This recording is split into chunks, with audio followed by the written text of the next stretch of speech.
Do you want Detroit sports talk done right? Yeah! If you want it, you got it. It's Detroit sports talk with attitude. It's the Knee Jerks with Eno and Big Al.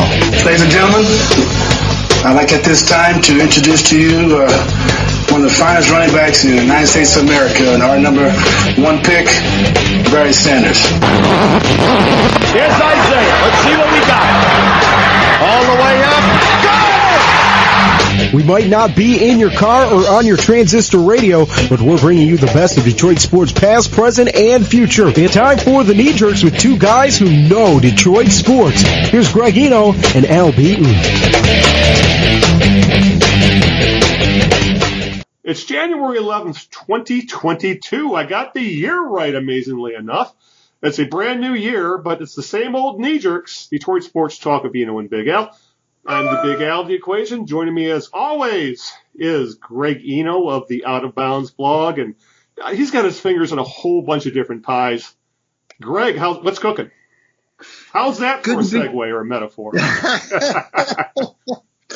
Happy New Year, my friend, and we are in 2022, which means that in a few months we'll be celebrating being doing this for 13 years. For God's sake. I was a young man when we started. My beard was all dark at that point. I didn't even have gray hair at that point. Oh, I just can't. It's unbelievable. But anyway, I'm good to be here with you as we start a new year. Lots of fun we're going to have tonight. We're going to be talking with Ron Mott, formerly of NBC News, who now runs an operation called Sportopoly. We're going to talk to him about his career change back into sports, and talk to him about everything about publishing to his takes on some hot button issues now. He's had quite the varied career, so there's a lot to cover. Absolutely. We'll get into that with Ron. We've got a number of issues, including some breaking news that happened today with the Red Wings. We'll talk about that. First of all, you can follow me on Twitter at Greg Eno. Follow me, of course, on my WordPress Out of Bounds blog. My piece I wrote yesterday was about Jimmy Harbaugh and the speculation that he may be going to the NFL. Where have we heard that before? But this time it seems to be a little bit more serious than what we've seen before. And we got tons to talk about in addition to speaking with Ron. But before we get to any of that, we're going to play a game we like to call Whose Birthday Is It, Maestro? We baked you a birthday cake. If you get a tummy ache and you moan and groan and woe, don't forget we told you so. Happy birthday! Happy birthday! Everybody knows how I play this game by now. I give Al a clue or two or three of an individual whose birthday it is today in the world of sports. If Al can correctly guess that person within the first two clues, he will receive a handsome set of American Tourister luggage. Oh, yes. The old days were they were hard-sided, no wheels, and gorillas would throw them around on television. I forgot about that commercial with the gorillas. You're right, with the gorillas. Oh, that's funny. Okay, this person, Al, made his name in the world of basketball, I will tell you that. He was born on this date in 1957. Sadly passed away in 2015 at the age of 58, but he was quite a character. Played briefly for the Pistons. Don't ask me what college he went to, because he didn't go to a college. But he was quite a character in the NBA for a number of years, and I think I might stop there because I don't know if I might have already given away too much, because I guess I'm thinking you're talking about Chocolate Thunder and Daryl Dawkins. Daryl Dawkins. Yes. Daryl R. Dawkins, as a matter of fact, was born on this date in 1957, passed away in 2015 at the age of 58, like I said.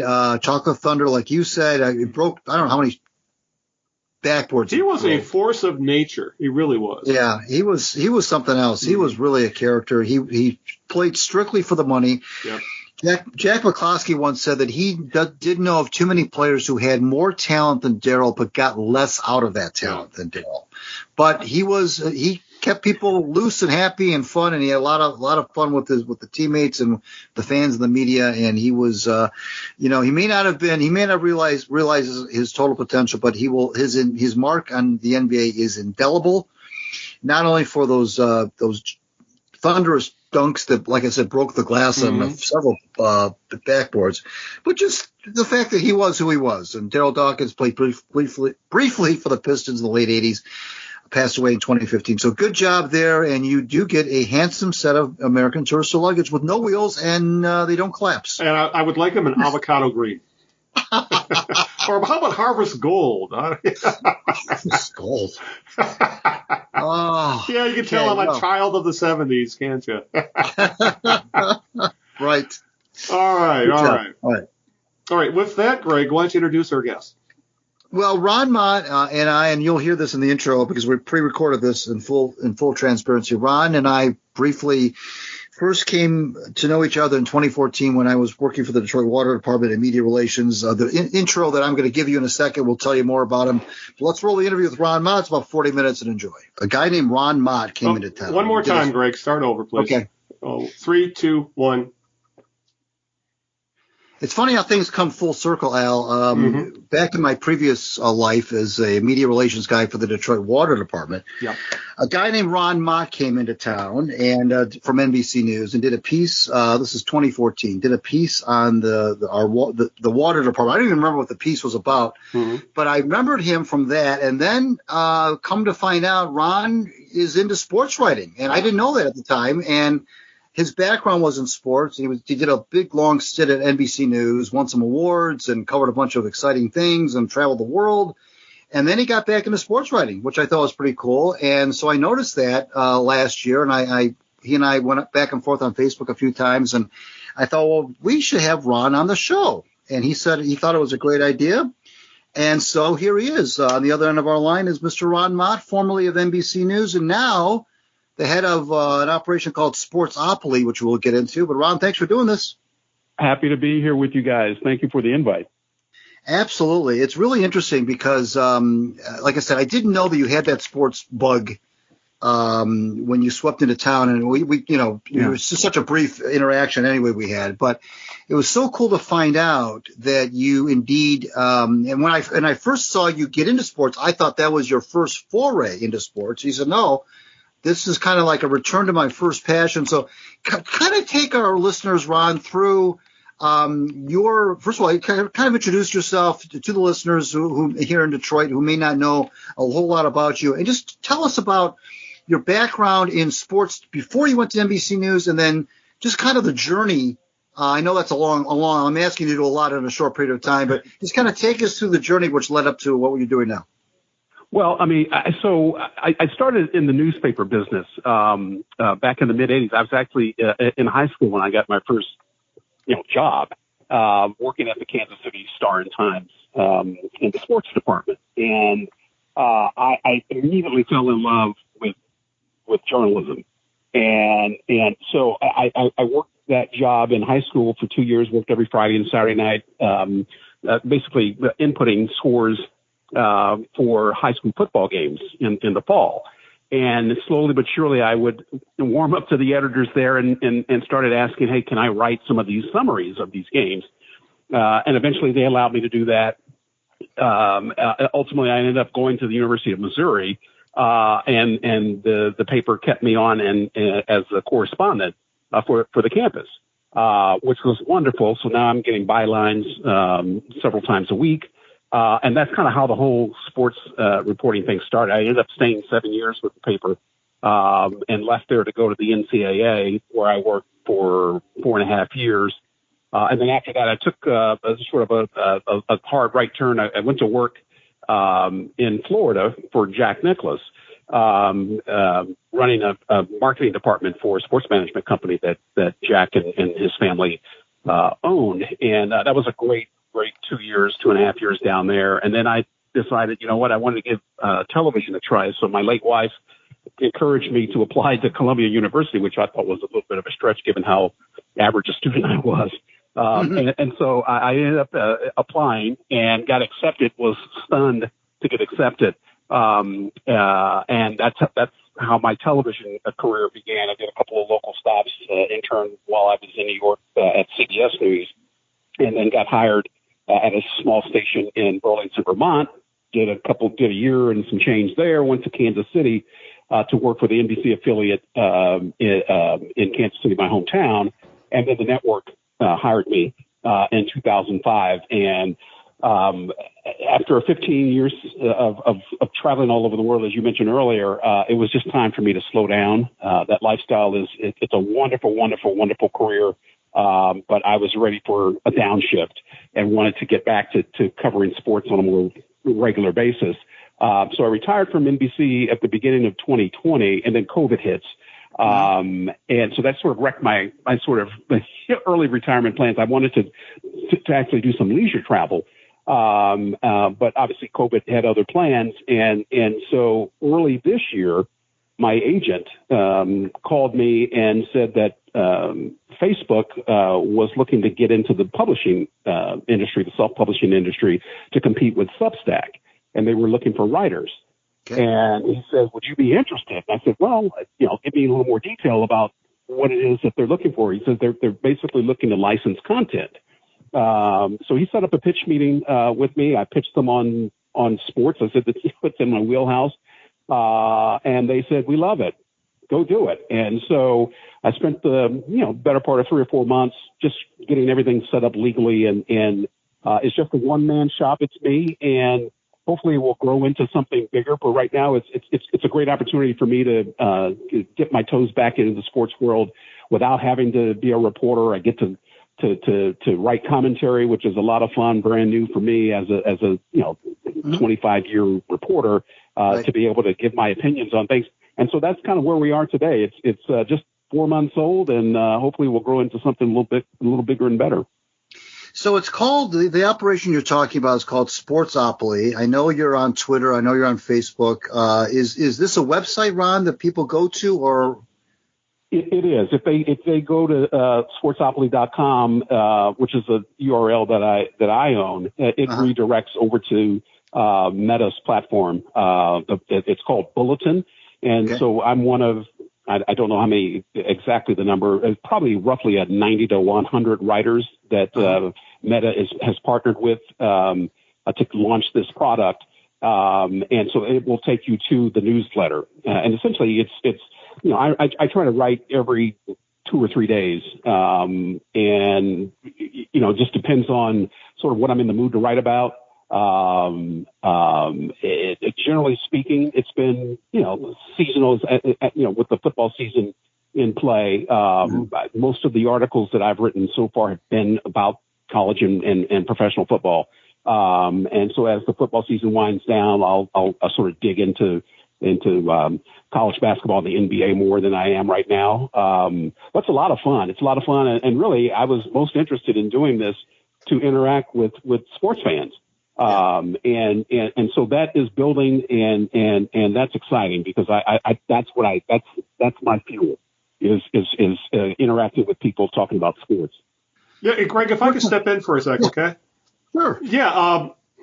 I know a lot of journalists have left either left writing for websites, writing for newspapers, writing for big organizations. And the newsletter seems to be the new blog, if you know what I'm saying. Because actually, Greg and I were bloggers back in the early, mid 2000s when that was really a thing. And now I'm seeing a lot of very well-known journalists. Like, for example, I subscribe to Craig Calcaterra's Substack newsletter, for example. And there's a few other ones that I get, like from Will Leach. And a lot of them seem to think this may be the new way for journalists to actually make a living, as I'm sure you know from being in the business that broadcast journalism, print journalism, if not dying, is really condensing. So I just wanted to get your thoughts on this newsletter being the new black, so to speak. Yeah, and I think you're absolutely right. I mean, the one thing that, and I'm still a huge fan of print media. It's tough to see some of the papers struggle as they are around the country, big and small. The landscape has changed over there in the print world, especially also in broadcasting. But yeah, I think you're onto something big out there. There is a movement. I think writers wanting to have more ownership. It's still a little bit of a shock to my system to basically publish without having my material edited by anyone. Mm-hmm. That's taken me a little while to get used to that, because you want to have, you want someone who's also in the know to tell you, to keep you honest, to tell you whether this is good stuff or not, and, but I do think that there are a lot of writers who are wanting to get out from under sort of the corporate structure of journalism, and dig into things that they want, that they're passionate about. And if you can make a living doing it, all the better. I know Dan Rather, for example, I tend to dip into his, newsletter. And it's a wonderful way as a journalist to have a little more freedom about the things that you write. And so I love it. I mean, it's now I don't know if this is going to be, a long-term successful venture in the end, but it was certainly worth saying yes to Meta when they approached me, about it. It's about ownership and about having, control over what you cover.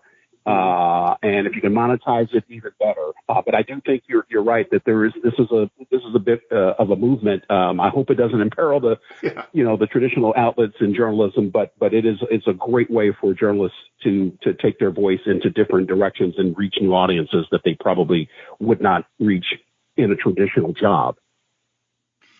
We're talking with Ron Mott of Sportopoly, formerly of NBC News. You're listening to The Knee Jerks. I'm Greg Eno from my WordPress Out of Bounds blog. And, of course, Big Al Beaton is who you just heard, is with us as well. Ron, one of the things that I've noticed about what you're doing with this is you're kind of peeling back the onion a little bit. You're not just doing a traditional take on sports, a traditional you mentioned journalism at the top of the discussion, but you're not taking that tack. I noticed with Sportopoly, you're kind of peeling back the onion and taking a different approach in terms of maybe looking at more of the social aspect, more of the maybe the emotional aspect of this. Whether you're writing about Matt Nagy, who just got fired by the Bears, of course the just finished college football championship. You wrote a piece about you were speaking out against artificial turf, and you're kind of going beyond just, traditional journalism. And I'm wondering if that was kind of like the goal all along when you got back in it, was to not just do your basic journalism 101 reporting, but really kind of get into the human element of sports. Yeah. And I think one of the things, and I do miss covering games, but that's not what I want this to become. I don't want to get credentialed to go cover, a basketball game. That I've done that and done that for many years, and it's just no longer, what I want to do. What this allows me to do is to share a little bit of my perspective with an audience that I could not share, let's say working for NBC or working for, the Kansas City newspaper. And so I'm able to get into, as you said, get into the inner layers of the onion, and allow people to kind of get to know me through what I think about certain things. You mentioned Matt Nagy, getting fired. And one of the things that sort of inspired that piece was, we all sort of knew that this was coming. I live in Chicago, and it's been a rough season for the Bears and a rough season for Matt Nagy. And one of the things that just really struck me about Chicago's a great town, great sports town, is how personal people here in Chicago got toward him. And it sort of culminated with this football game. His two sons play high school football, and at one of their games, and he's there, and the crowd, mostly high school students, started the chanting "Fire Nagy," which I thought was just completely across the line, above and beyond what's acceptable. Sure. Yeah. So that's kind of what drove that piece. Now, I don't know if anybody has written about the how personal this season had become against Nagy, and how his family got dragged into his profession. But those are the kind of stories that I like, because it allows me to give my opinion, which, if you spent most of your career, as I have as a reporter, Your opinion is not supposed to be in your reporting, which is obviously what we don't want to see in journalism. But this is different. So I'm really excited to have this opportunity to be able to express, how I feel about certain things in sports. Have you? I hope I don't fumble my way through this question because I'm trying to articulate it. I'm thinking about you and your life with NBC News and traveling the world and covering all these stories. And like you said, you're not supposed to inject your opinion into reporting, which, that is journalism 101. But are you finding that having been exposed to all those different stories, all those different people, by the way, all the people that you've met along the way, I mentioned that Detroit water story at the top of the discussion, but when you meet all these different people, you've covered so many things, for goodness sake. Do you find yourself, does that in any way bleed into, your life experience is what I'm trying to say. Does that bleed into your writing at all? Yes, it absolutely does. I think one of the things, or one of the, if I may say, one of the gifts that I was given, I think, that helped me a lot as a reporter, was to be able to connect with people, on a level that allowed me to get more out of them in terms of an interview, for example. Right. So one of the ways, one of my sort of techniques when I would interview people is just to spend 5 minutes telling them about myself. And just so they are comfortable, because, having a camera in your face and let's say you've never been on television before, can be very intimidating. Sure. So depending on what the story was, I was always, interested in just kind of bringing down their, sort of anxiety, and usually got really good, interviews, that way because the person felt comfortable talking to this stranger that I just met, Right. And so I think it has to, as a journalist, your life experiences, should work their way into your work, without involving your opinion about something, as a traditional reporter. So yeah, I do think that is, that's part of a sort of a journalist's job. At least I consider that part of my job, was to allow that person I'm interviewing to get to know me. And if there's some story in my past that sort of relates to, their story, it was a great conversation starter. And after the interview, I had so many people, thank me profusely for making this easier than they thought it would be. But yes, I do think you're right. That it is a part of a journalist's repertoire, if you will, to use your life experiences to help you tell stories. And every now and again on the air, I would get a chance to depending on the anchor at the time, to relay to the audience, why this is important to me, or why this story excited me, or how this story impacted me.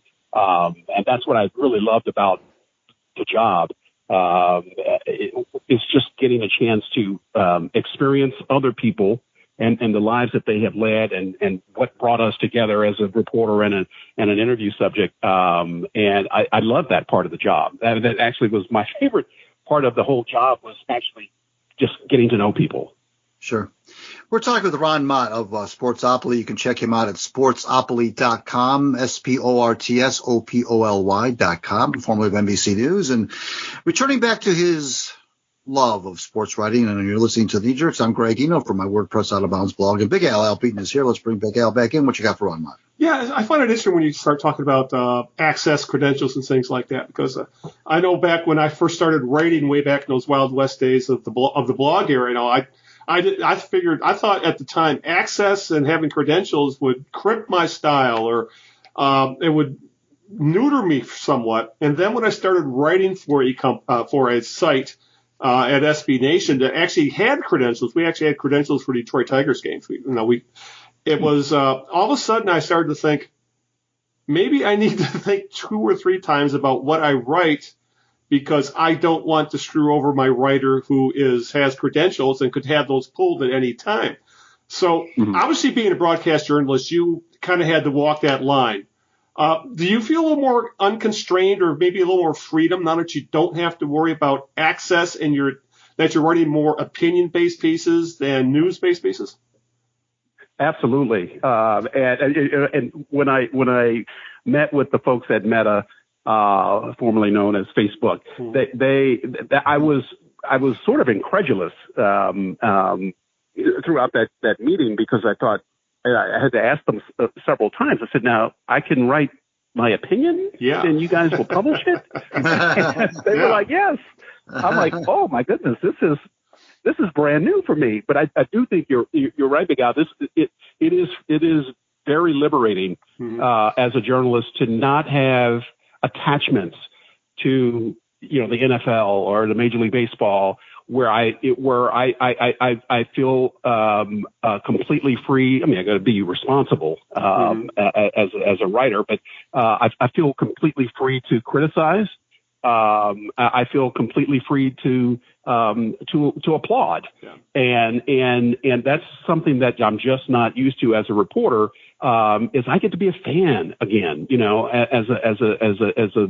as a writer. I get to be a fan of my teams, and I can publicly say I'm a Kansas City Chiefs fan. I can say that in writing and not have a boss come down to me that said, you need to kind of, pull that down a bit, tone it down. So that's what I love about it. It is very liberating to be able to express, your love for your teams and your favorite athletes and not feel ashamed to do that. I would never get away, obviously, with doing that as a correspondent for NBC News. I could never say that on the air because, as a reporter, you have to be the objective guy right on the middle of the line, middle of the road, and not showing your sort of biases in your reporting, having that color reporting. This gives me an opportunity to do that.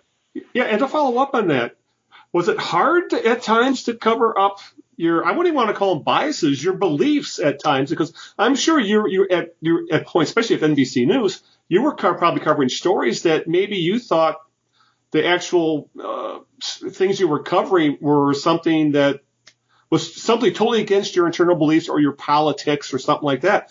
Did you run across issues like that, and did you have problems covering stories like that?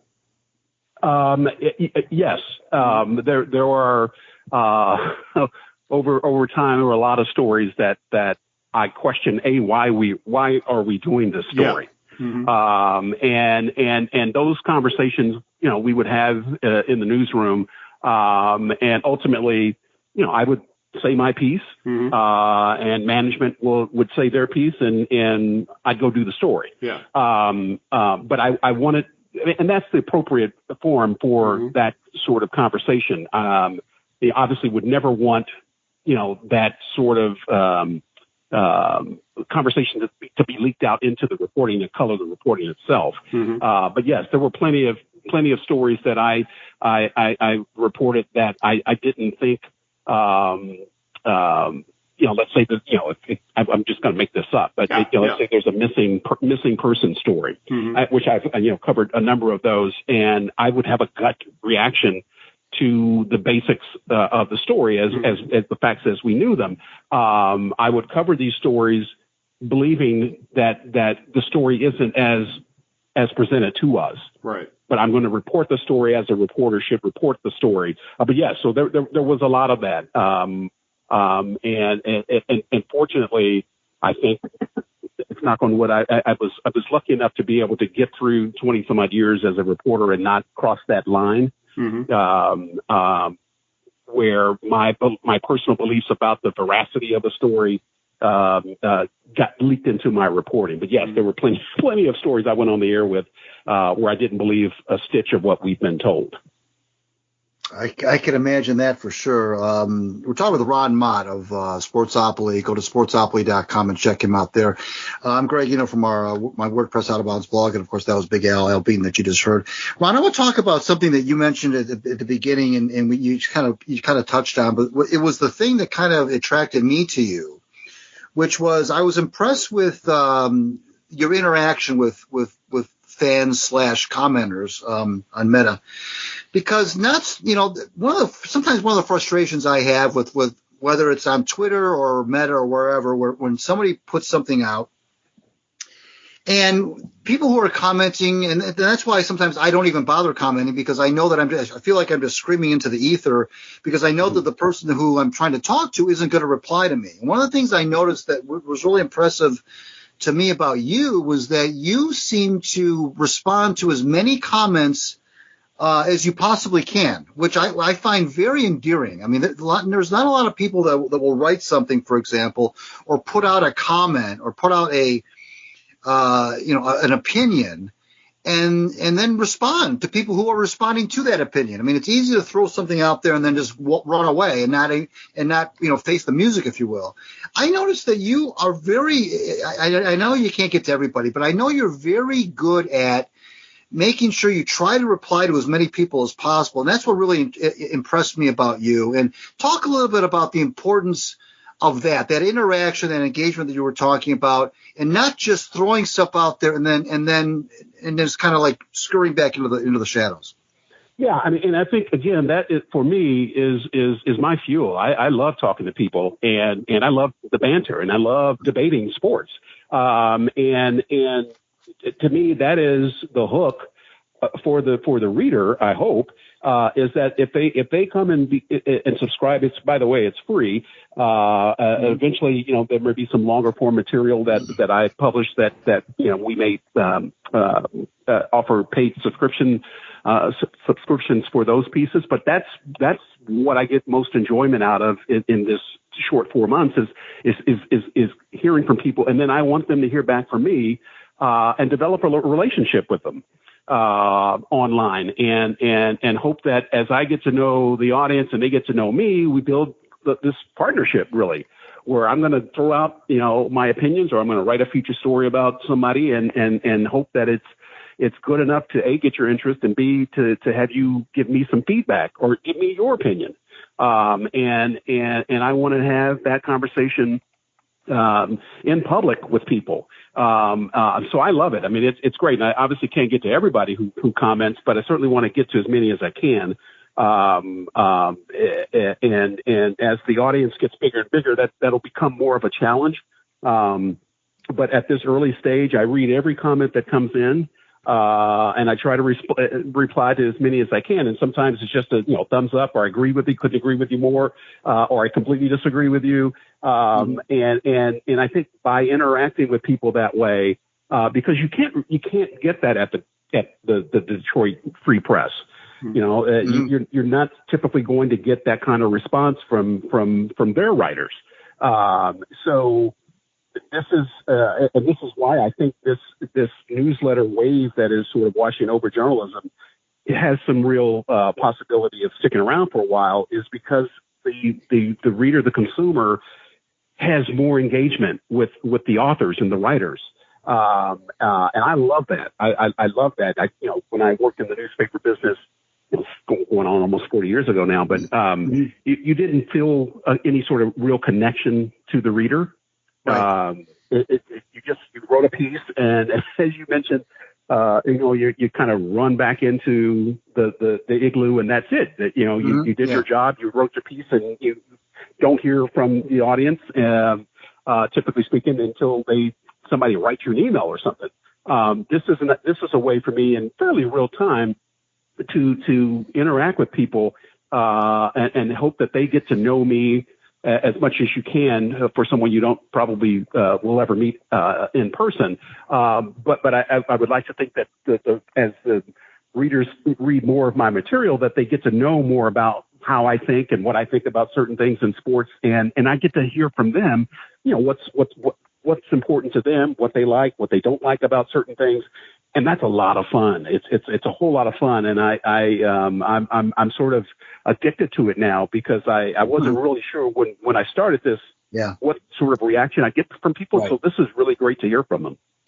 Let's get now into a little bit more of the nitty gritty and kind of pick your brain and give you an opportunity to indeed give us some of your opinions. And I'm going to start off with something that Al and I talked about at length at our last podcast a couple of weeks ago, which is the way that COVID is impacting sports and all sports, of course, that are active right now, college and pro, and people going in and out of protocols, and athletes missing games, and coaches missing games, and games being postponed, and so forth.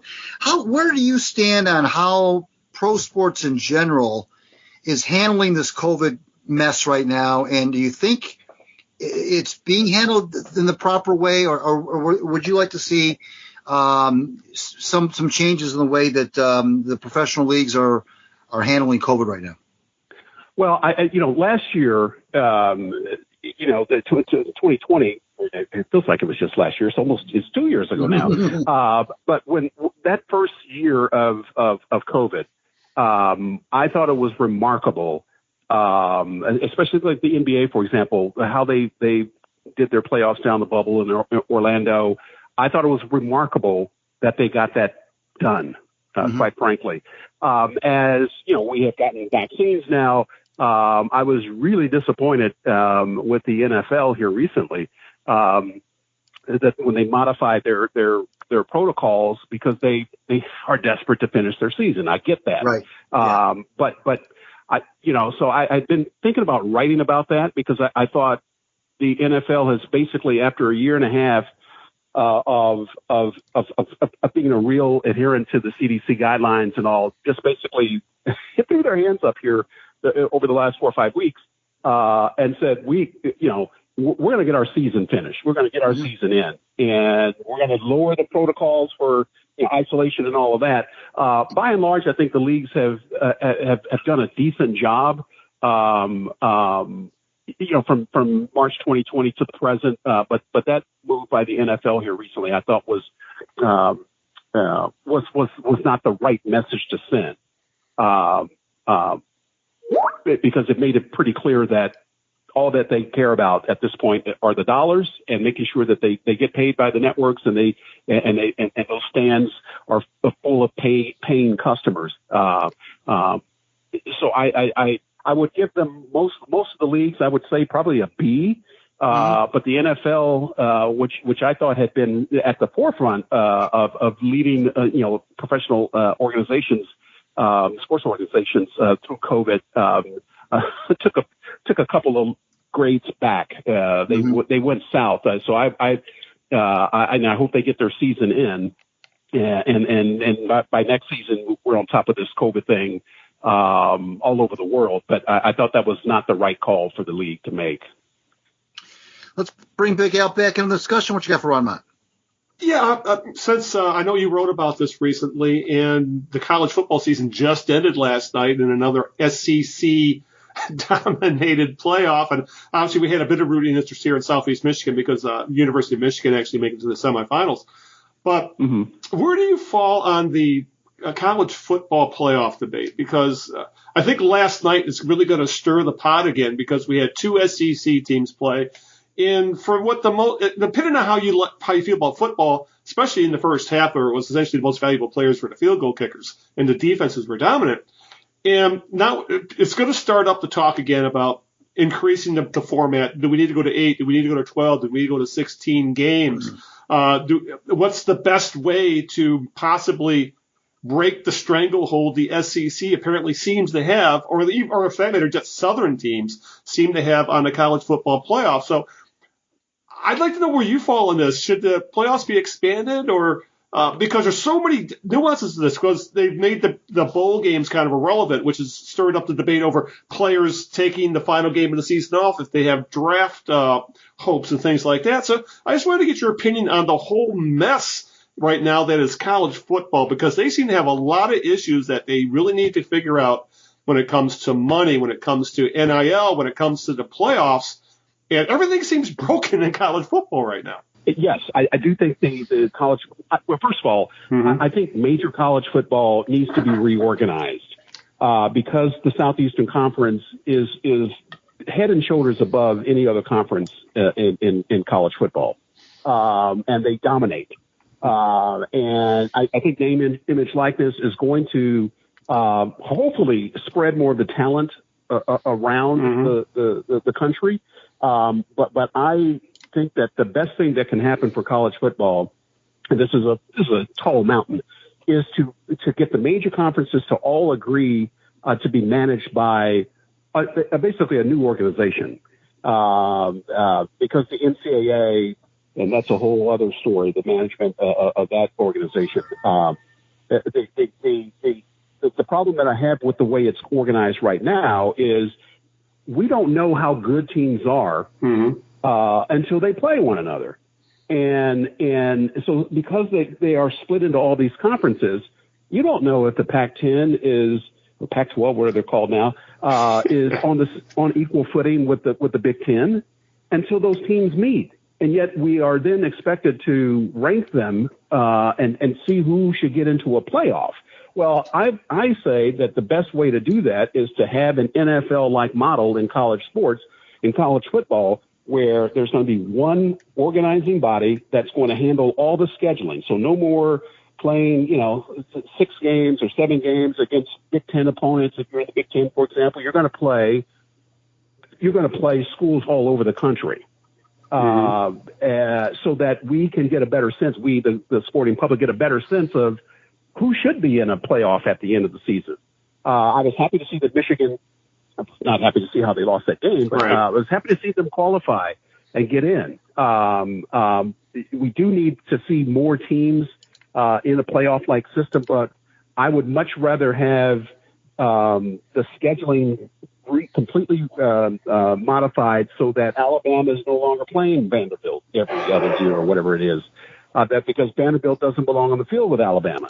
But I would rather see Alabama playing Michigan, and then the following week to see them play USC, and then the week after that see them play Boston College, and the week after that, play Texas, as opposed to going through the traditional scheduling as we know it, conference by conference. I think that's going to be the best way for us to really have a playoff system that we all sort of can believe in, that we know that these are the best, let's say 8, 12, 16 schools in the country because they played one another. You can't obviously play everyone, but we need more sort of, we need to break down the walls of the conferences. And that's part of the challenge here is that the conferences, they don't want to lose that structure. The commissioners are very powerful people and they don't want to lose that power. And so I'm not real confident that part of college football is going to change. But the discussion about, adding teams to the playoff, I think most people agree we should. 4 is just not enough representation of the top programs of the country. But at the same time, we got to keep in mind that these are college kids going to school. I mean, they have responsibilities, and they should not be playing, the same number of games as the NFL, in my opinion. The NFL players are obviously well compensated and paid. This is their job. These young men who are in college who want to get to the NFL. But right now they've got other responsibilities that they have to tend to, like go to class and keep your grades so you can stay eligible, et cetera, et cetera. And yes, I do think that it's a bit of a mess right now in college football because there's no leader. There's no one leader. And the NCAA and so the schools are not going to allow the NCAA to control that. It's been a long time since the NCAA had really any kind of control over big-time college football. But some organization needs to be created among those big 5 conferences, and along with the mid-major conferences as well, to create an organization that will basically do what the commissioners can't do themselves, which is to get everybody on the same page. It's like wrangling cats, I would have to say. So, but yeah, I completely agree with you there. Yeah, and just it's funny how they were called they're student athletes, and for years we were told, oh, we can't play more games, can't have a playoff because they're students and they have to study and they have finals. And as the money got bigger and bigger and bigger, we no longer hear that kind of stuff anymore.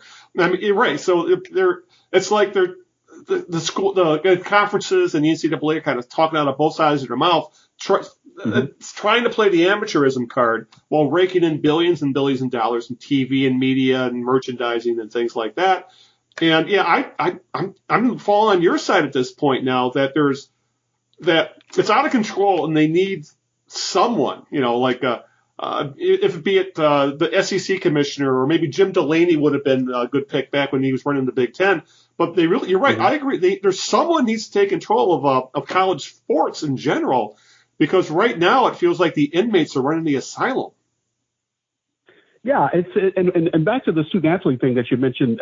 Walter Byers, who was the long-serving executive director of the NCAA, sort of coined that term, which I detest, because it was deliberate. It was a deliberate decision by Walter to put the words student and athlete together. To give off the perception that the student comes first. That's why they're not athlete students, they're student athletes. But the reality is that these are athletes who happen to be students. And so that once the public sort of pushed back enough and hard enough, and we had the O'Bannon lawsuit, that changed everything. And so I love NIL. I think it is going to be transformative. For not just football, but all the sports at the college level. I think it's great for the young people. The coaches, as you know, have complained because they have lost a lot of control now it completely changes recruiting. I mean, Deion Sanders just signed one of the top recruits to go to Jackson State, which is a seismic development for that HBCU. I mean, it's going to level the playing field on some level for programs that have been struggling to stay relevant. Being able to offer these young people what the market will bear. So that's great. I do think that college football, and I happen to be really good friends with the executive director of the college football playoff. We worked together for years at the NCAA. They've got to get this figured out because it could get pretty sloppy pretty quickly with the NIL and all of that out there. The expansion talks that are seem to kind of stall right now. They've got to figure this out.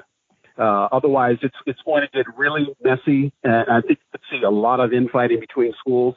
And there's no one sort of running the show.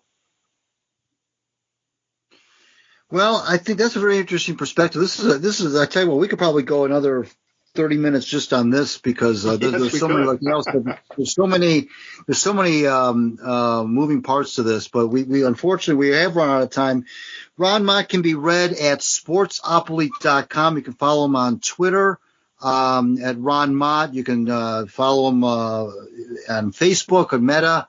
As well. And Ron, I can't thank you enough for doing this, and it was a lot of fun. I can't wait to have you back on.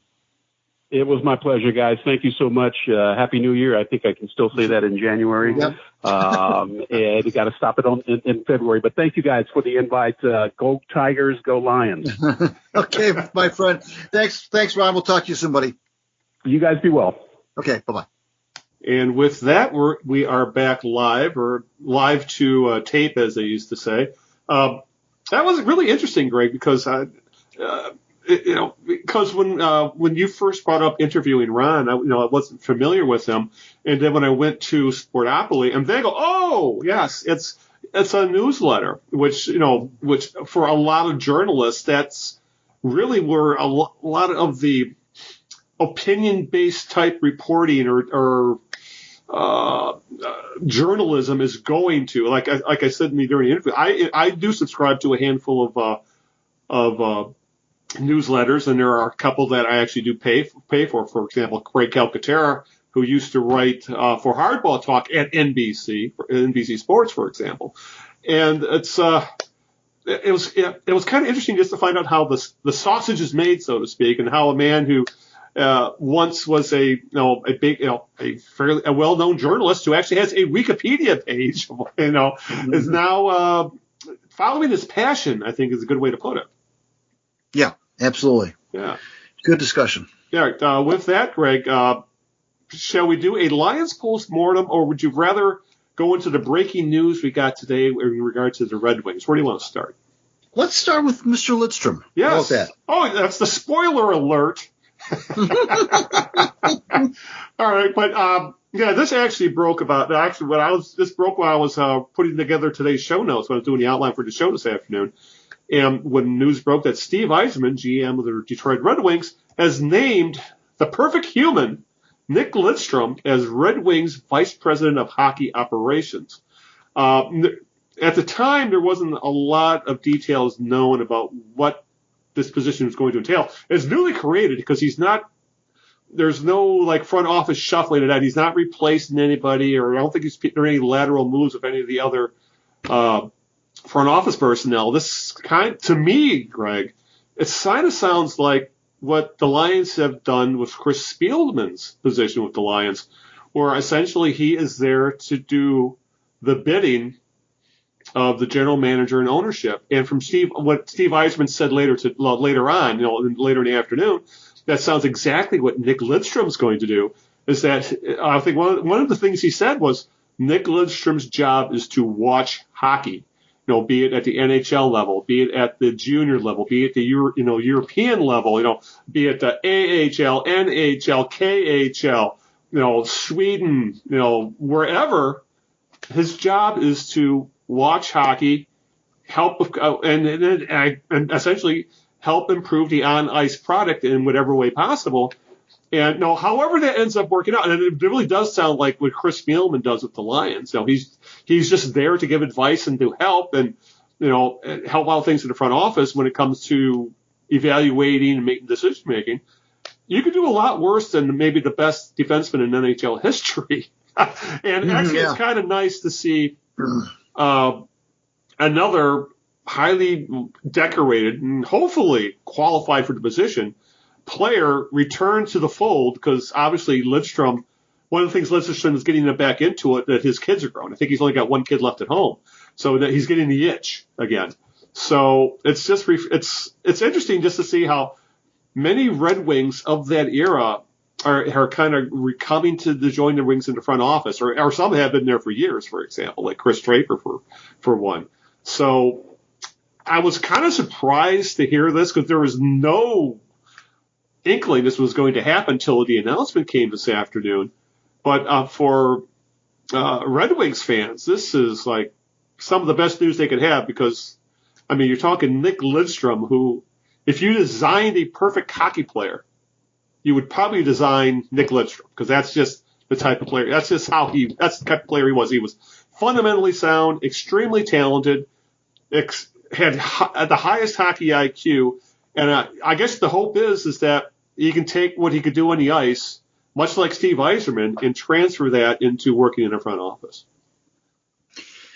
Yeah, I know I've made jokes in the past about the Red Wings trying to hire everybody who's ever played for the franchise after they retire, but they have a number of former Red Wings, as you know, in the front office doing a variety of things, but they're doing real jobs. They're not, not like glad handing jobs. But this was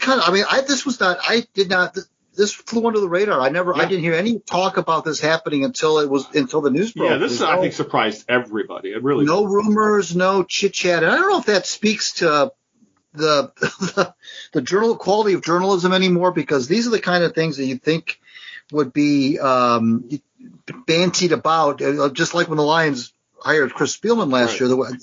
I didn't hear anything about that until it happened. Now, either everybody's doing a great job keeping under wraps, or journalists are just not sniffing this kind of stuff out. But I think there's no these kind of jobs, Al, where you're given the title of Vice President of Hockey Operations. Mm-hmm. You do a little bit of everything, and you kind of grow into the role, and it kind of molds itself around you, and there's no set thing that Nick has to do per se. He's going to watch a lot of hockey. He's going to keep his eyes out for a lot of the prospects, especially, of course, in Sweden, but in Europe in general.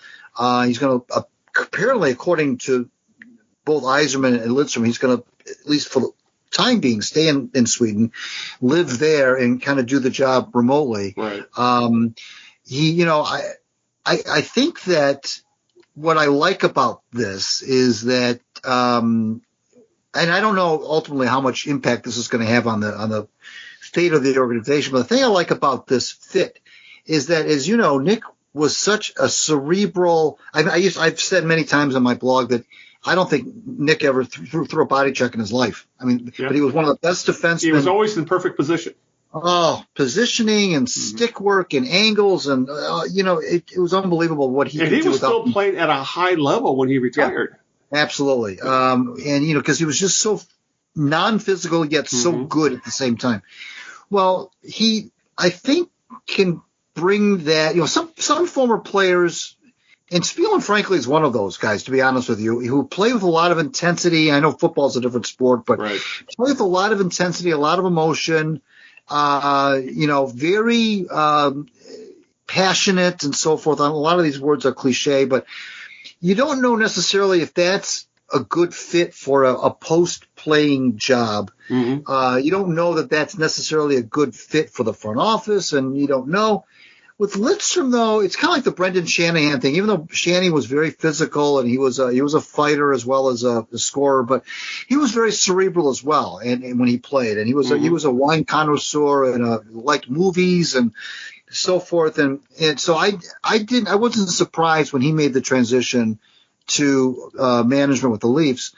And I don't think that Lidstrom will have any. I think it's a good fit because of the way he was as a player. Right. I think that, and clearly he and Yzerman have a relationship that goes back, almost 30 years essentially, back when they were teammates. And Yzerman said in the presser today that he would run a lot of things by Nick and bounce things off Nick when Stevie was the captain. He kind of used Nick as a sounding board and a voice of reason. And I really kind of see that same dynamic that they had as teammates continuing in the front office. Now, again, I don't know what this means in terms of wins and losses and how much better the organization is going to be ultimately, because clearly Yzerman has much more influence over that than Lidstrom does. But it never is a bad idea to bring a guy back with that kind of knowledge. He wants to get back into hockey. He's kind of been a little restless lately. His family is at a point, he said, where he feels like he can get back in it and not really disrupt a lot of things. His kids are grown, so he's it's there. That's not really a concern. He wants to be back with the Red Wings specifically, and now he is. And at this stage of the rebuild, where they're starting to kind of come out of it now, and maybe this is a good time to bring in another voice like this. I think it's I don't look at this as just bringing an old name back just to bring an old name back. I think that this is a sound move with a guy who, frankly, I don't think would come back if he thought it was just to bring his name back. And the Red Wings don't even need that anyway, frankly. But I think that I think this is a good thing. I don't know. Again, I don't know how much impact it's going to have ultimately, but it can't hurt. Yeah. It was just for giggles. I brought up Lidstrom's stats, and obviously his last year was 2011-2012 season. He was 41 years old. He played top line minutes of more than 23 minutes a game, finished fifth in the Norris Trophy vote. His plus minus was, let me bring it up here. He was a plus 21. Wow. Let's see, he scored 11 goals, had 23 assists for 34 points. And, it's just amazing that he could have played another 5 years. He could have been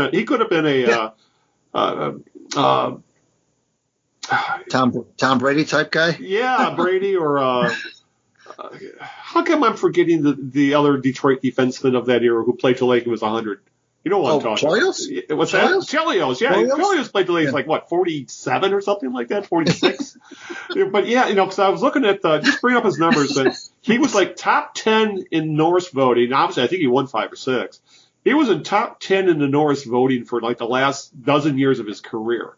Something it was ridiculous how it's been a decade since he played, and at this point there's a generation that probably never got to see him play.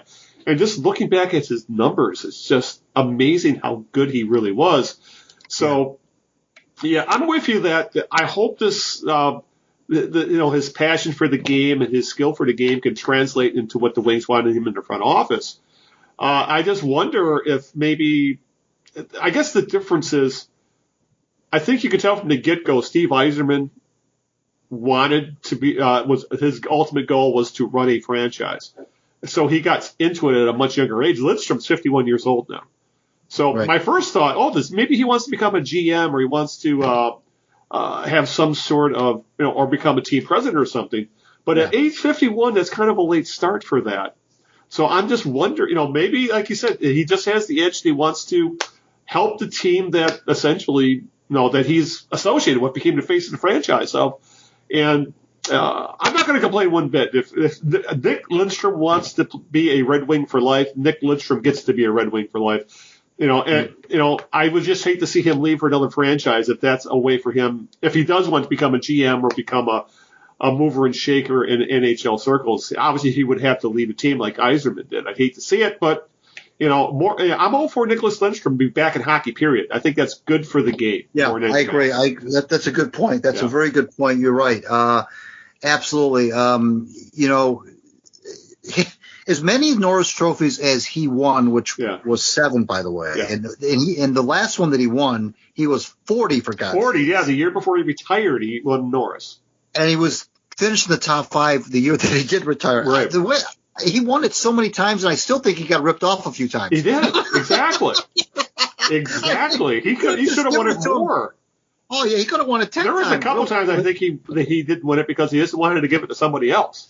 He won it 7 times and finished second 3 times. Yes.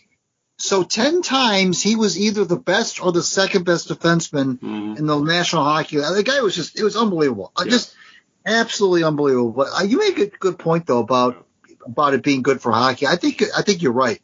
I think that to bring people like him back, who is obviously a world-class player, is that's never a bad thing to keep those kinds of people in the game active, right? And to do real work. And so good on the Red Wings for that. And I think you're right. Hockey is better for having a Nick Lidstrom back in. There are a lot of people. It's funny now. You go back. There are a lot of people that didn't really see him play at his prime, exactly, which is hard to believe. Yeah. And now to have him back in the fold. His job is going to kind of be fluid in terms of what it is that he's going to do. Mm-hmm. But you mentioned something about being a GM and so forth. I don't know, Al, if that's something he wants to do. I think that he's happy to do what he's doing now at age 50 or 51, whatever he is. Mm-hmm. I don't know that he has that. Now, we always knew that Stevie wanted to be a GM, that he was on that trajectory from the moment he hung up his skates. Yeah, because he went right into the Riggs front office. Yeah, right. And I don't know that Nick wants necessarily to do that. I think he's happy for now to stay in Sweden, do the work from afar. I don't know that he wants to run his own team. I don't. And frankly, to be honest with you, I'm not sure.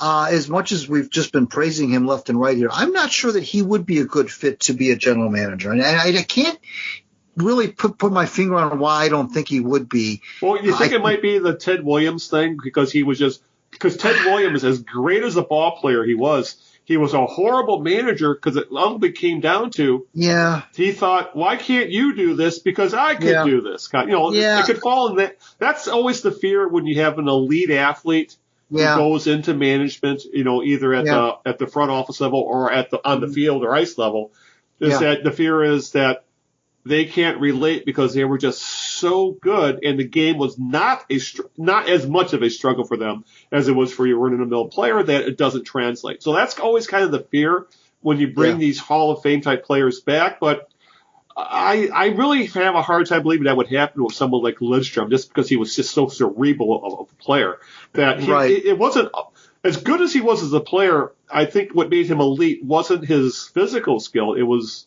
his hockey IQ, and it was his mental way he saw the game mentally. And I think that in a lot of ways could really come across with younger players. Yeah, he was one of there's only 2 men in the history of the National Hockey League who played 20 years and never missed the playoffs. Yeah. Nick Lidstrom and Larry Robinson. Those are the only 2. Yeah, that's pretty good company. Yeah. And so anyways, regardless, it's a good move. good for Nick, good for the Red Wings, good for the NHL. I was like, who's next? Who's next on the list to bring back? One name I've always seen thrown out there is Igor Larionov. Yeah, I think that the professor. I think if there's, he's another guy who was a cerebral player. Yeah, and it really came across in how he played. And he played a long time as well. But I am curious. I mean, you got to wonder if the Wings have a checklist of players they want to bring back into the fold. So we can take Lidstrom off the list. But it was really cool, surprising. It's nice to have something great to talk about in Detroit sports for once. Mark Howe quietly retired last year. Yeah. He was the director of pro scouting. He was one of the first guys they brought back. Yeah. He very quietly retired. I didn't even know that he had retired until somebody did a piece on him about his retirement, and that he just kind of slowly, without any fanfare, just kind of faded away. He was longtime director of pro scouting for the Red Wings. Hank Zetterberg, I wonder if they'd ever do anything with. They brought Cronwell back, of course. He's and Zetterberg, that's a very similar player as well. Yeah. So we'll see. It's interesting to see what's going to happen here, but it's refreshing to talk about good news in what's been a very down few years. And for that matter, things are looking up for the Wings. They're playing some pretty good hockey. They're probably won't make the playoffs, but the trajectory is there with them. So it's you can see things improving and where things are going. And Yzerman, it looks like he's nailed some of these draft picks. So it's it was just a happy surprise. It was just a nice happy surprise that we don't get enough of in Detroit sports as of late. It really was. Yeah. All right. I think it's time for the Detroit Lions post-mortem, Greg. And it's I think the attitude is going to change a little bit. Because I know mid-season we were, I think I won't say on the fire Dan Campbell train, but I think we were both on the seat's got to get hot if things don't improve soon. If at least win a game or two, and obviously, we'll get into things have improved somewhat. But Lions wrapped up the 2021 season with a 37-30 win over the NFC number 1 seed Green Bay Packers. It was the caveat to that win is that Aaron Rodgers only played one half, and I believe Packers did pull quite a few starters because they had locked in the number 1 seed, and they just wanted to get guys some playing time. So they didn't want these guys to be off for 2 consecutive weeks because they're going to be off this weekend when the playoffs start. But the Lions, to their credit, though, did get the win. They finished the season last in the NFC North. I still want to call it the NFC Central, but the NFC North, they have a 3-13-1 record. The thing to remember, though, a little more than 6 weeks ago, they were 0-10-1. And they finished this down the final 6 weeks of the season. They went 3-3 with 2 of those wins over playoff teams, obviously the Packers, and a dominating win over the Cardinals, which we've talked about. And they will now go into the offseason as owners of the 2nd overall pick in the 2022 draft. In a draft where I think there's no true consensus number 1 player, or for that matter, a generational type player. So, if you're going to have the number 2 pick, you would hope there would be a slam dunk choice, but there really isn't at this point. Well, we'll see what happens throughout when the combines and workouts hit.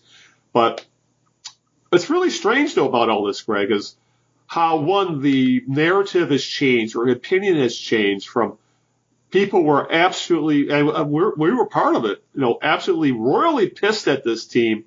Even though we knew they were not going to be good, they were at times looked historically bad. They looked inept.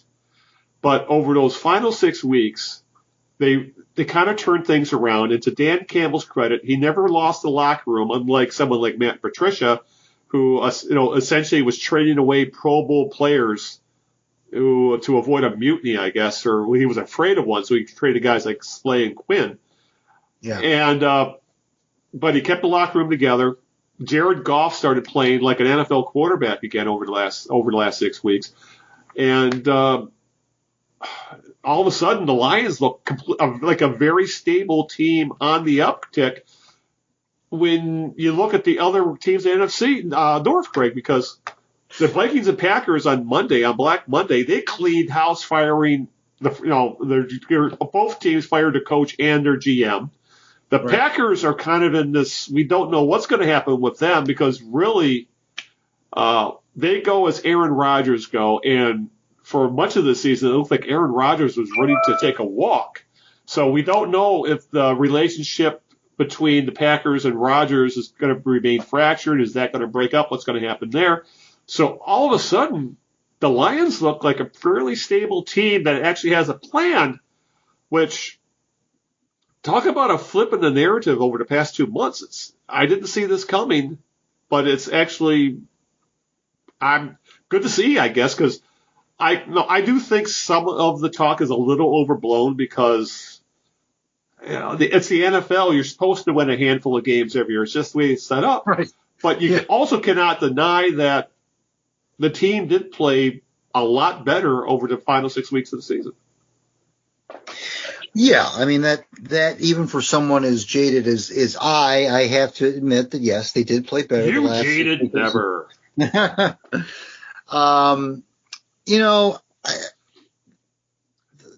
guess the toxicity that Matt Patricia and Bob Quinn oversaw just becomes more and more apparent now when you see the lack of such with Dan Campbell. Now, why that is, I guess they're two different types of people, two different types of coaches. Campbell played in the NFL. Not that that means anything necessarily. His entire staff played in the NFL, just about. Right. Yeah. But you know what? You have to, if you get the buy-in from the players, and he seems to have gotten that. There are a lot of folks.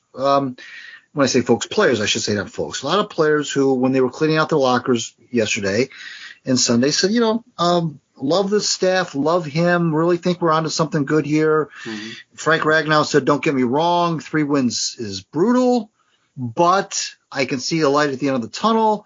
Somebody asked Taylor Decker, what's different? Why is this different than other years? And he said, I just feel like we've got the right type of dudes and so forth. And some of this might be talk, but I don't know. I mean, I think that, under the Patricia era, there were players that were not afraid to voice their displeasure with the media and so forth. So we didn't see any of that. I think that Campbell did get better as a play caller as the weeks went on. He saw a disconnect between Anthony Lynn and either himself or Jared Goff or somebody, and hence made that move, which of course sealed Anthony Lynn's fate. And which was sealed today. I mean, it was yesterday actually. Yeah. It was made official that they were parting ways.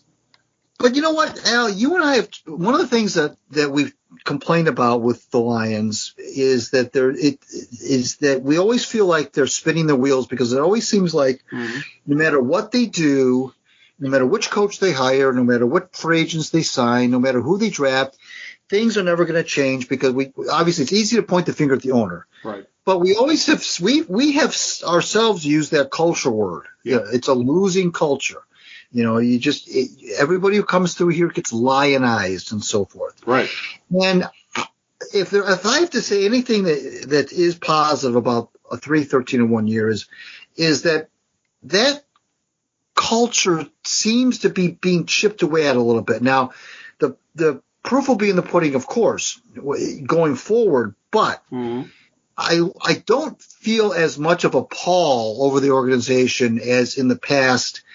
The fours are still there, of course, which is not good, of course. But, maybe they are onto something with this let's face it, very unorthodox hiring. I mean, maybe they just got lucky and landed on somebody who is just quirky enough and just crazy enough to work.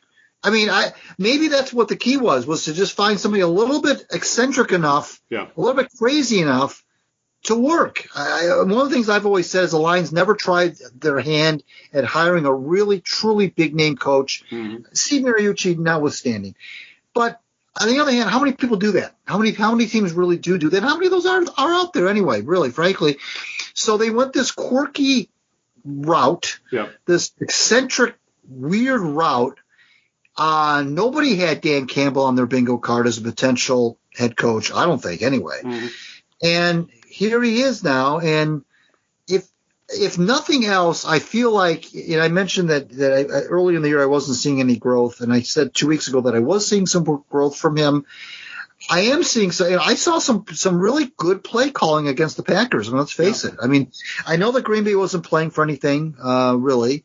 They had everything locked up, but they played their starters in the first half, and the Lions led at halftime, and just like they did against Minnesota, and just like they did. Well, they didn't really have to do it against the Cardinals, but they came back. They bounced back after the Packers took the lead late in the fourth quarter.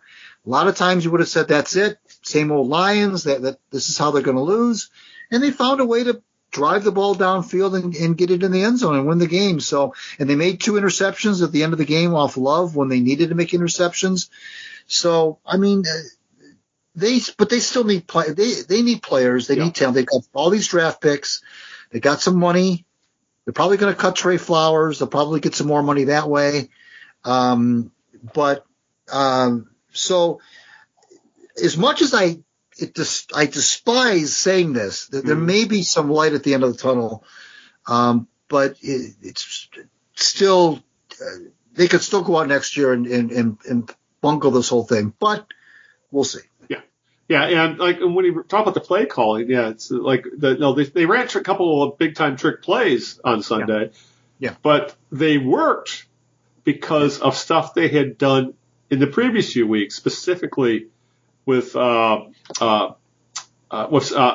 St. Brown, because they got him involved with, in the running game a little bit, which sucked in the Packers, and both those trick plays ended up with receivers not just open, but open by 15 yards. I mean, they worked to perfection. So you got to give Dan Campbell credit. Campbell credit for that. It looks like he has grown into somewhat the play calling position. But it's interesting about Campbell is that he started the season as a little more than a meme.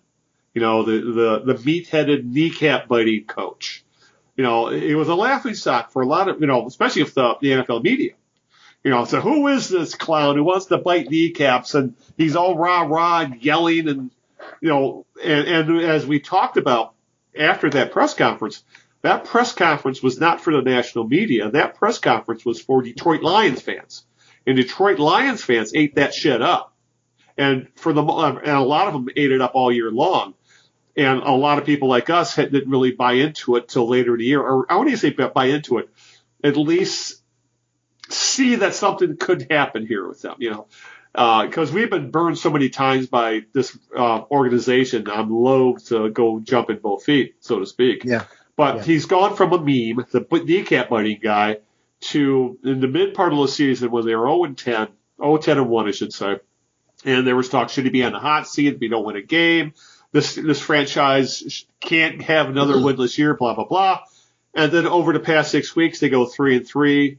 Start looking like a legit NFL team with, admittedly, an undermanned roster between injuries and obviously just the fact that they're rebuilding.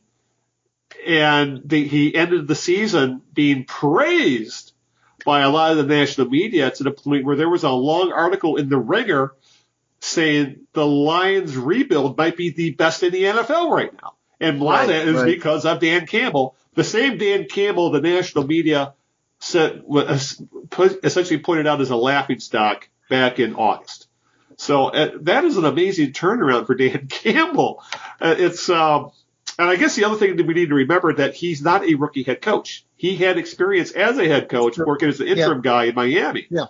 So, I'm sure he took what he learned in Miami and he has applied it here. Will it work to the point where this becomes a model franchise that wins playoff games? I don't know yet. It's too early to say. But at the very least, he kept the ship afloat when we've seen coaches with more talent be unable to do the same thing, such as Matt Patricia or or Steve Mariucci or Rod Marinelli, so on and so forth. So for that, you got to give Dan Campbell credit. The team never gave up. The team always played hard, and there was, and I think that's the sign of a well-run locker room. There was no word at all, no hint of dissension or anger or guys not buying in to what their coach was doing.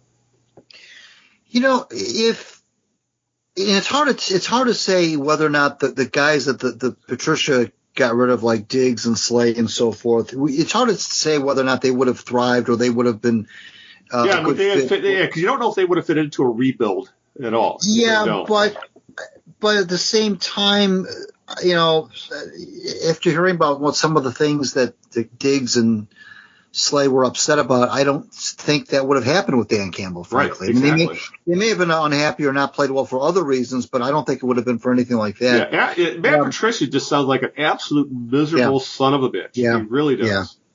Yeah. You know,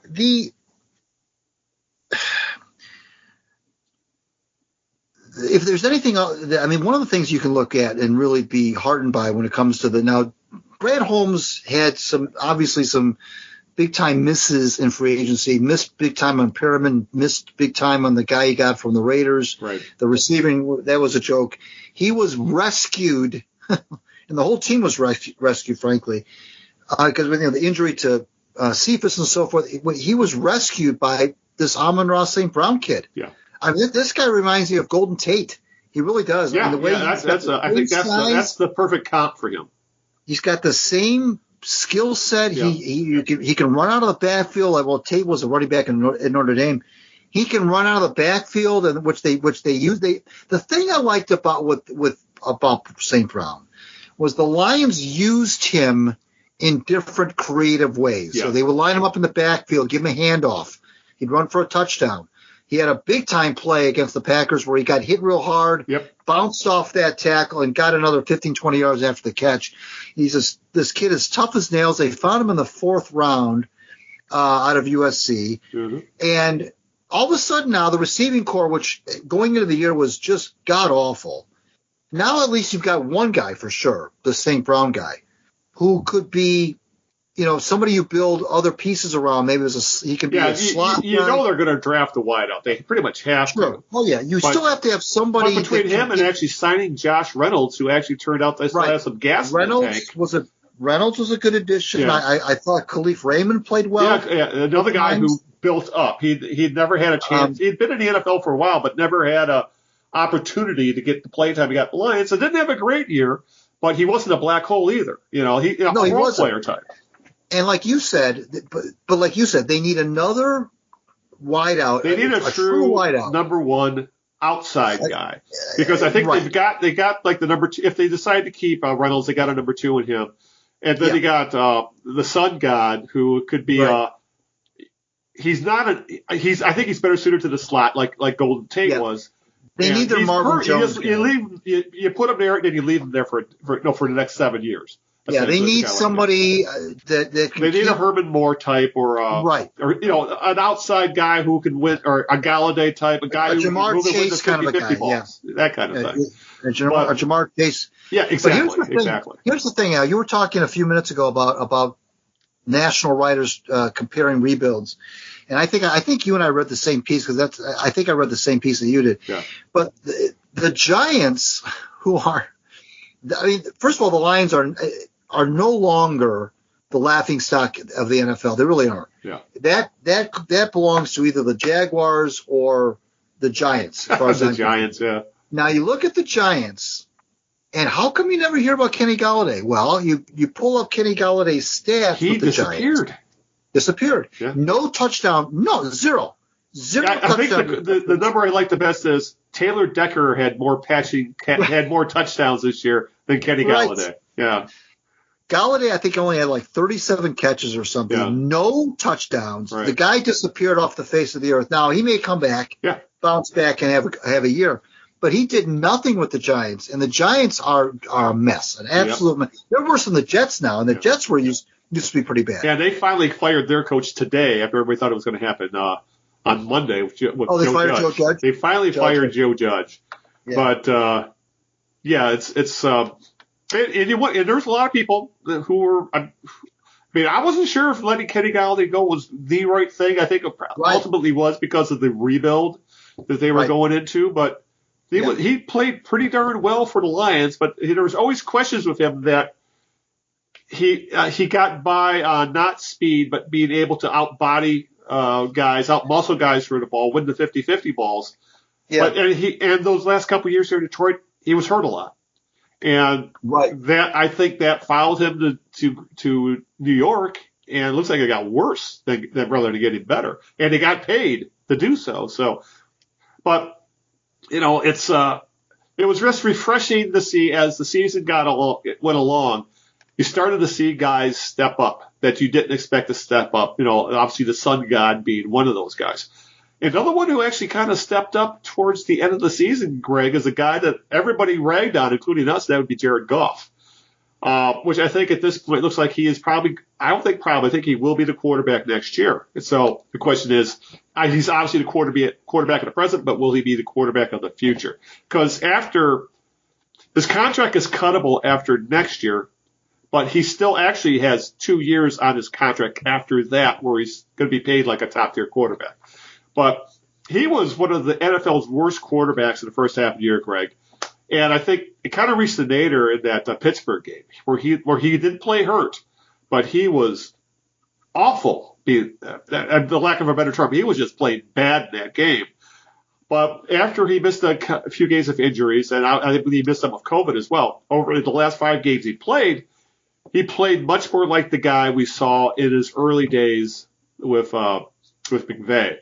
Where over the last 5 games, he completed 69.6% of his passes, had 11 touchdowns, only 2 picks, and a passer rating of 107.1. That made him the third highest rated quarterback in the league during that stretch.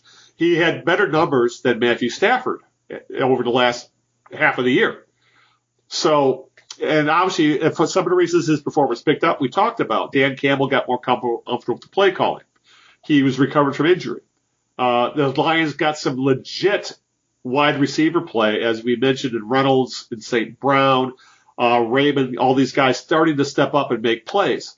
Even though they did lose quite a few guys, weapons such as Hawkinson, Cephas, and a few others.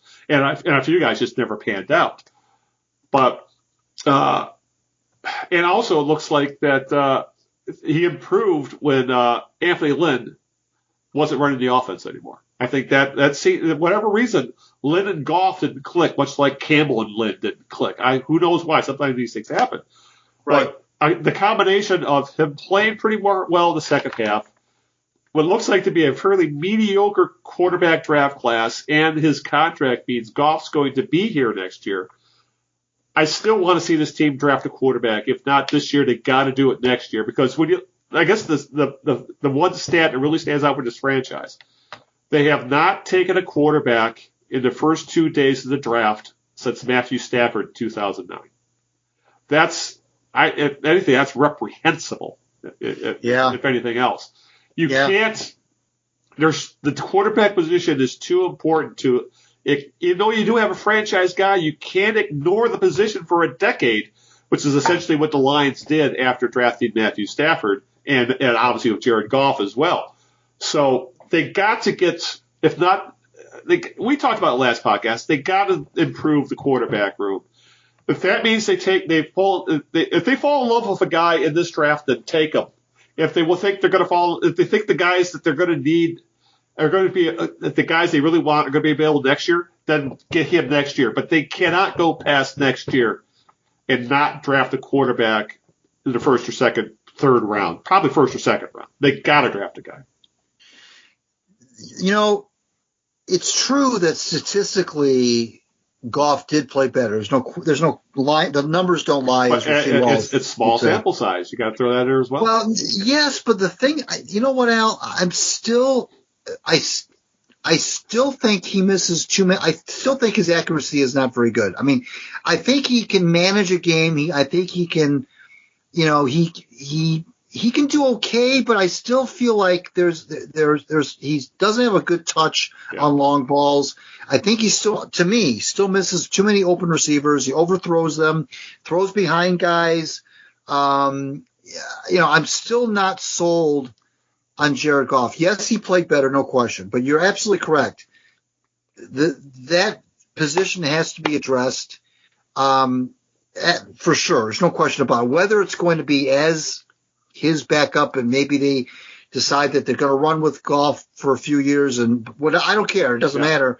But yes, there has to be somebody else that is capable, because if you're going to, again, broken record time, I said it before, you're going to be if your goal is to be a playoff contender, of course, and you want to win, you need to win a football game, whether it's, God forbid, in the playoffs, but if it's any time during the course of the season, and your number one guy is under the weather for whatever reason, you got to have somebody that and I know that, again, it's one of those positions where, on the one hand, you don't want to spend a lot of money on it because I compared it to Vice President of the United States. It's an important job, yet also at the same time, not an important job. Right. But God forbid, have something happen to the president, you got to have somebody to step in.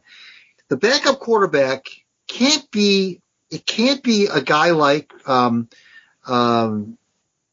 Tim Boyle or David Blau, yeah. Put it this way, if they see a quarterback that they really, really want, that they think could be the guy, if that means drafting them with the first-round pick, if that means giving up draft capital to make a trade for a guy, if one of those two options, yeah, you got to do it because it's such an important position. It really is. But it's I'll just say, I think we're both in agreement. I don't think Goff is the long-term solution to this for this organization, this franchise. Mm-hmm. He's good enough. We'll put it this way: you can win with him, but you have to be absolutely elite in other areas of the game. Like when he was on a team that went to the Super Bowl with the Rams, they had an elite running game in Todd Gurley, and they had an excellent defense led by Aaron Donald. That's true. That's you don't true. have, so you can win with him, but you can't. Everything else around him has to be absolutely perfect. And how often does that happen with any team where everything surrounding an average quarterback is perfect enough for him to take a team to on a playoff run? It doesn't happen very often. I don't. You know what it is too, Al, about him? About Goff. I don't like his pocket presence. Yeah. I don't think he's got good pocket presence. I don't think he's got a little case of happy feet. Right. But I just don't think he's got good awareness in the pocket.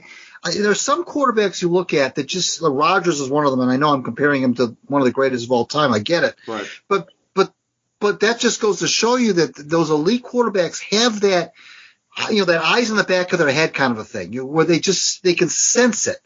Yeah. And I don't get that impression with Goff. I think what you just said is very accurate about, if you have all the pieces in place, and you make good points about Gurley and about the defense with the Rams, but.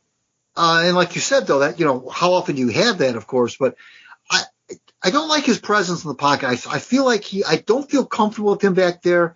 I feel like if you get the least bit of pressure on him, he's either going to eat the ball or do something silly. He doesn't seem to have escapability. Yeah, I think in today's game, you want a guy who's more mobile. He doesn't seem to make decisions that are under the gun. Yeah. I know he led a couple of late. Even Sunday against the Packers, he led the late drive, to win the game. But that was built largely on the running game as well. I just don't know that he can be that guy. But having said that, I don't know where else they go to find that person. And frankly, by the time you do draft a quarterback who's going to be your franchise quarterback, how many more years before he develops and shows, right? Any sort of has any sort of impact. So, I guess that's why I said earlier a couple weeks ago about taking Goff off for a test drive. He'll be obviously the number one starter without question in 2022. It's his job, no question. And we'll see. I mean, get some more pieces, get another receiver. Improve the defense, improve the team, right? And let's see with an improved team what he does. Right. Yeah. It's we'll get into the year, I think, to see that. Then I have a feeling they probably won't take that. There's so many holes with this roster that I think Brad Holmes is hoping they can go one more year before going head first in on the quarterback. However they get a quarterback. Yes, because Goff's going to be here because they can't cut him with that contract. The cap hit's too big. So Goff is here for one more year. He's going to start the year under center, barring injury. And I have a feeling that they need. Yeah, I'm with you. They need a quarterback. I just think it's going to be probably next offseason before we see the guy. But before we wrap up our Lions discussion, I guess we should talk about the tale of two coordinators. We mentioned earlier, Greg, that offensive coordinator Anthony Lynn was given his walking papers. He got the Ziggy on Black Monday, and that had been long expected because Dan Campbell took over play calling duties about halfway through the year. And the quote he used during his press conference was, "It just wasn't a fit." And he reiterated that, saying, "It just wasn't working. We weren't gelling. We just knew it. And we made it work for the rest of the season, but we just knew that was going to. That's just how it was." And I got to give the Lions some credit. They saw it wasn't working. They went to fix it, and then they didn't let the guy hang around and say, "It's not going to work. It's best for everybody involved just to cut ties," and they did just that, rather than trying to make a bad situation work, which usually makes things worse, not better. But it's also interesting that the Lions' defensive coordinator, Aaron Glenn, has the Denver Broncos, who fired their head coach on Monday, they requested an interview with Glenn for the head coach opening. And when was the last time, Greg, a Lions coordinator of any on either side of the ball in recent memory has been talked about in head coach interviews? He's not going to get the job because you aren't going to be able to sell a fan base on Aaron Glenn, the defensive coordinator for the second worst team in football, even though if you look into the numbers and if you watch this team on a weekly basis, you could see the actual effect he was having with this team. He's not going to get the job, but it's I want to say it's more than just the minority interview thing. I really do think Glenn is going to be a head coach in this league sometime, but he's not going to get it this year just because of the Lions factor. But it's still a testament to Glenn and to the Lions that he's starting to be seen in that mold where he is going to get interviews. And we have to give the Lions credit for that because I can't remember the last time, if ever, a Lions coordinator was interviewed for a job. For a head coaching job. You know what? I saw a fact which blew me away. We all know the whole thing about no Lions head coach has gone on to be a head coach elsewhere. We've known about that. That was what I didn't know though is that no Lions assistant coach has gone directly from being a Lions assistant to being a head coach elsewhere since Chuck Knox in 1973. I didn't know that. That's amazing. With the Rams, I did not know that. And what that says, I don't know. But one thing I think what we're seeing is, and we were talking about Joe Judge a little while ago. Yeah. I think what you're seeing with NFL coaches, successful coaches that, let's put it this way. We'll flip it around. The coaches that are getting fired, let's put it that way. Brian Flores in Miami, which at first blush was a surprise because he won 10 games in 2020. They came back and won 8 out of 9 or 7 out of 8 or something like that, 8 out of 9, something like that at the end of this year. Right. And you figure, whoa, geez, that's not a bad way to end a year. Well, apparently he meaning Flores, didn't want Tua, their quarterback, to begin with, and didn't get along with him, didn't get along with the owner, and despite that strong finish, is out. Yep. A couple of years ago when they hired him in 2019, he was looked at as this young up-and-coming, coach who kind of was supposed to represent the new wave of coaches. Right. But it's not just about wins and losses. It's about relationships. It's about how you get along with players. It's how, all sorts of things that have nothing to do with X's and O's and wins and losses. So this Aaron Glenn thing, first of all, you're right. He probably won't get, but it's always good for these guys to go through the interview process. Yeah, exactly. Yeah.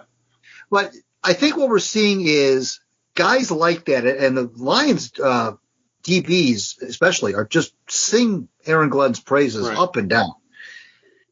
I think what you're seeing, that gets around. I mean, that word gets around the league, and those are the kinds of men that owners want as their coach. Somebody that they feel like is going to not only, of course, be successful on the field, but is going to be able to relate to players, gets along with players, is well liked by players. And you may say, well, geez, since when did anybody like Chuck Noll or even Bill Belichick? Well, those are some exceptions.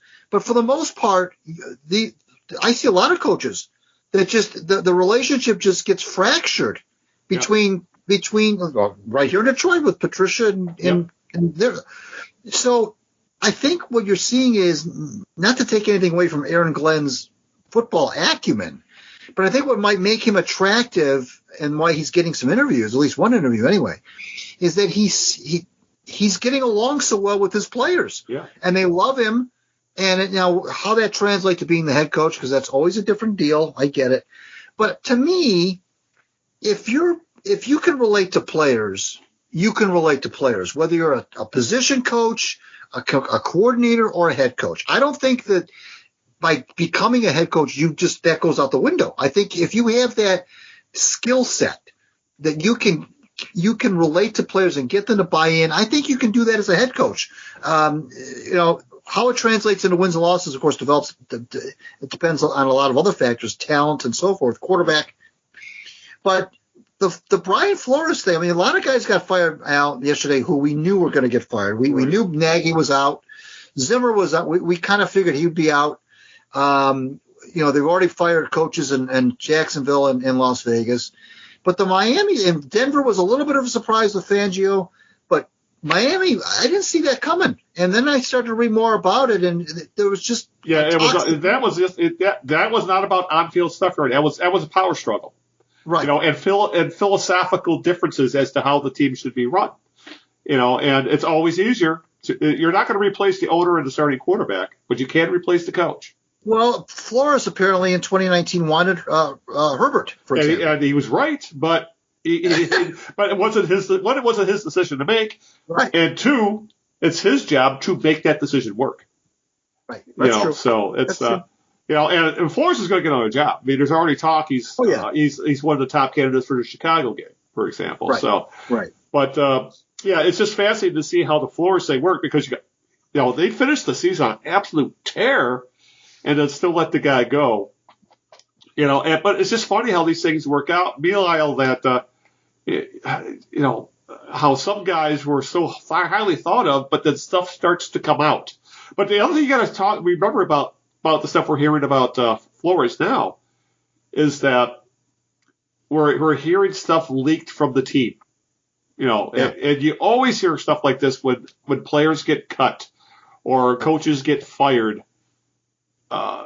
A narrative comes out from each side. And in this case, right now we're hearing all of the Miami stuff. We're not hearing Flores' side. Flores is no dummy. He's not going to burn bridges. Right. But as you said, well, when there's smoke, there's fire. And there was definitely a fire in Miami, to say the very least, when it came to a clash of personalities, when it came to the head coach, players, and ownership. And I guess the one person you don't want to clash with in the end is the team owner. And that's essentially what happened, especially Stephen Ross, who could buy and sell the entire planet a few times over. So, to say and what's interesting about all this is that when Ross, who was probably the University of Michigan's richest alum, one of the most influential alums, when he fired Flores, the first name that came up as a head coaching candidate was Jim Harbaugh, who you wrote about this week. We need to touch on that a little bit, because Harbaugh, talk about a guy who's on a 180. He's got himself some leverage right now. After last year, a 2-4 COVID-riddled year, 2020, put Harbaugh in the hot seat. Even though he was averaging before last year 9 to 10 wins a year, he couldn't beat Ohio State. He couldn't win the Big Ten. He couldn't make the college playoff, and that had a fan base ready to, if not move on, had Harbaugh was essentially at the end of his rope, so to speak. And obviously that led to restructuring of his contract. A heavily incentive-laden deal cut Harbaugh's base salary in half, and it dropped him from the highest-paid Big Ten coach to one of the conference's lowest. I think he was 11th in the league in base salary this year. Wow. But in 2021, it was like talk about a 180. Michigan beat Ohio State. They won the Big Ten. They made the college football playoff, even though they did lose to Georgia in the semifinals, but Georgia did win the title. And they finished third in the polls. This is like rarefied air for Michigan. This is the late 90s, early 2000s Michigan, not Michigan of the past 15 years. Right. But he reached all of his incentives, and he gained even more positive press. This shows how smart Harbaugh is, because he's already a rich man. He donated the millions he made in incentives by donating it back to the athletic departments in order to reimburse employees who took pay cuts due to the pandemic. So the guy is not only a hero to the fan base right now, he's a hero to the athletic department employees for helping them make back money they lost over the past 2 years. And obviously he's back at the top, at the pinnacle of his profession. And he's in line to renegotiate a contract, because now that he's back in the, in the talk of, Harbaugh has a hell of a track record in the NFL, as everybody knows, because he took a moribund Niners franchise and pretty much willed them to the Super Bowl. He made Colin Kaepernick a Pro Bowl quarterback. So all of a sudden, right after the end of the year, Michigan lost, and the job openings are coming up in the NFL. Harbaugh's name wasn't mentioned at all last year. They're coming up for all these jobs this year, specifically the Raiders, the Bears, and at least for a while, Miami, until Ross put the kibosh on and said, I'm not going to steal Michigan's head coach. But Harbaugh's no dummy. Greg, Harbaugh, as I put in the notes here, he may be a tad eccentric, but most head coaches of that level are different. They're different casts. They're just different people altogether. Right. They're wired different than everybody else. But he's no dummy. He might be eccentric, but he's not an idiot. Right. He sees coaches with far lesser track records than his, Mel Tucker, receive massive contract extensions. James Franklin, and he just took a pay cut, and he's done more than those two in his career. And actually just had a better year than both those guys. And they received, Tucker got $95 million extension. Franklin got $70 million extension. Chip Kelly gets $100 million. It's ridiculous. And Harbaugh had just taken a pay cut. He has all the leverage right now, and he's willing to use it to get what he wants. I saw an interesting theory on MGoBlog. that's the go-to site for Michigan football, Michigan sports in general. And the writer there said that it may not be all about increasing the salary, even though he probably will get a salary increase if he uses this leverage at the NFL. It may be more to force the usually conservative, stuck in the mud Michigan administration to further embrace forward-thinking NIL policies. I mean, look what's going on in the SEC, specifically Texas A&M. For example, where their players are getting millions of dollars in rights fees. And the transfer portal, see what Mel Tucker did at MSU, where he was able to turn that school's team's record, the fortunes around. He found a damn Heisman candidate in the transfer portal in Kenneth Walker, for example, and that helped turn that team around. And Michigan is the only transfers you see coming to Michigan are grad transfers, because it's easier for someone with an undergraduate degree to transfer to Michigan than someone to transfer in undergraduate to undergraduate. So Michigan, just because of Michigan's academic standards. So some of this may be playing out that Harbaugh may be playing hardball and helping Michigan, because what Michigan did this year, Greg, I think that's essentially the ceiling, what they did this year. Yeah. This is the ceiling. Win the Big Ten, get knocked out in the playoff semifinal, and play a fairly uncompetitive game against a next-level SEC team, be it Alabama. Alabama probably would have done the same thing to them as Georgia did. So, and Harbaugh, as I said, is not an idiot. He sees this. He probably thinks this is my ceiling unless I get more leeway as to what I can do with transfers, what I can do academically, and what we can do to pay players. So Harbaugh is in. I think the one thing Michigan does have really going for him is Harbaugh legitimately loves Michigan. He loves the university.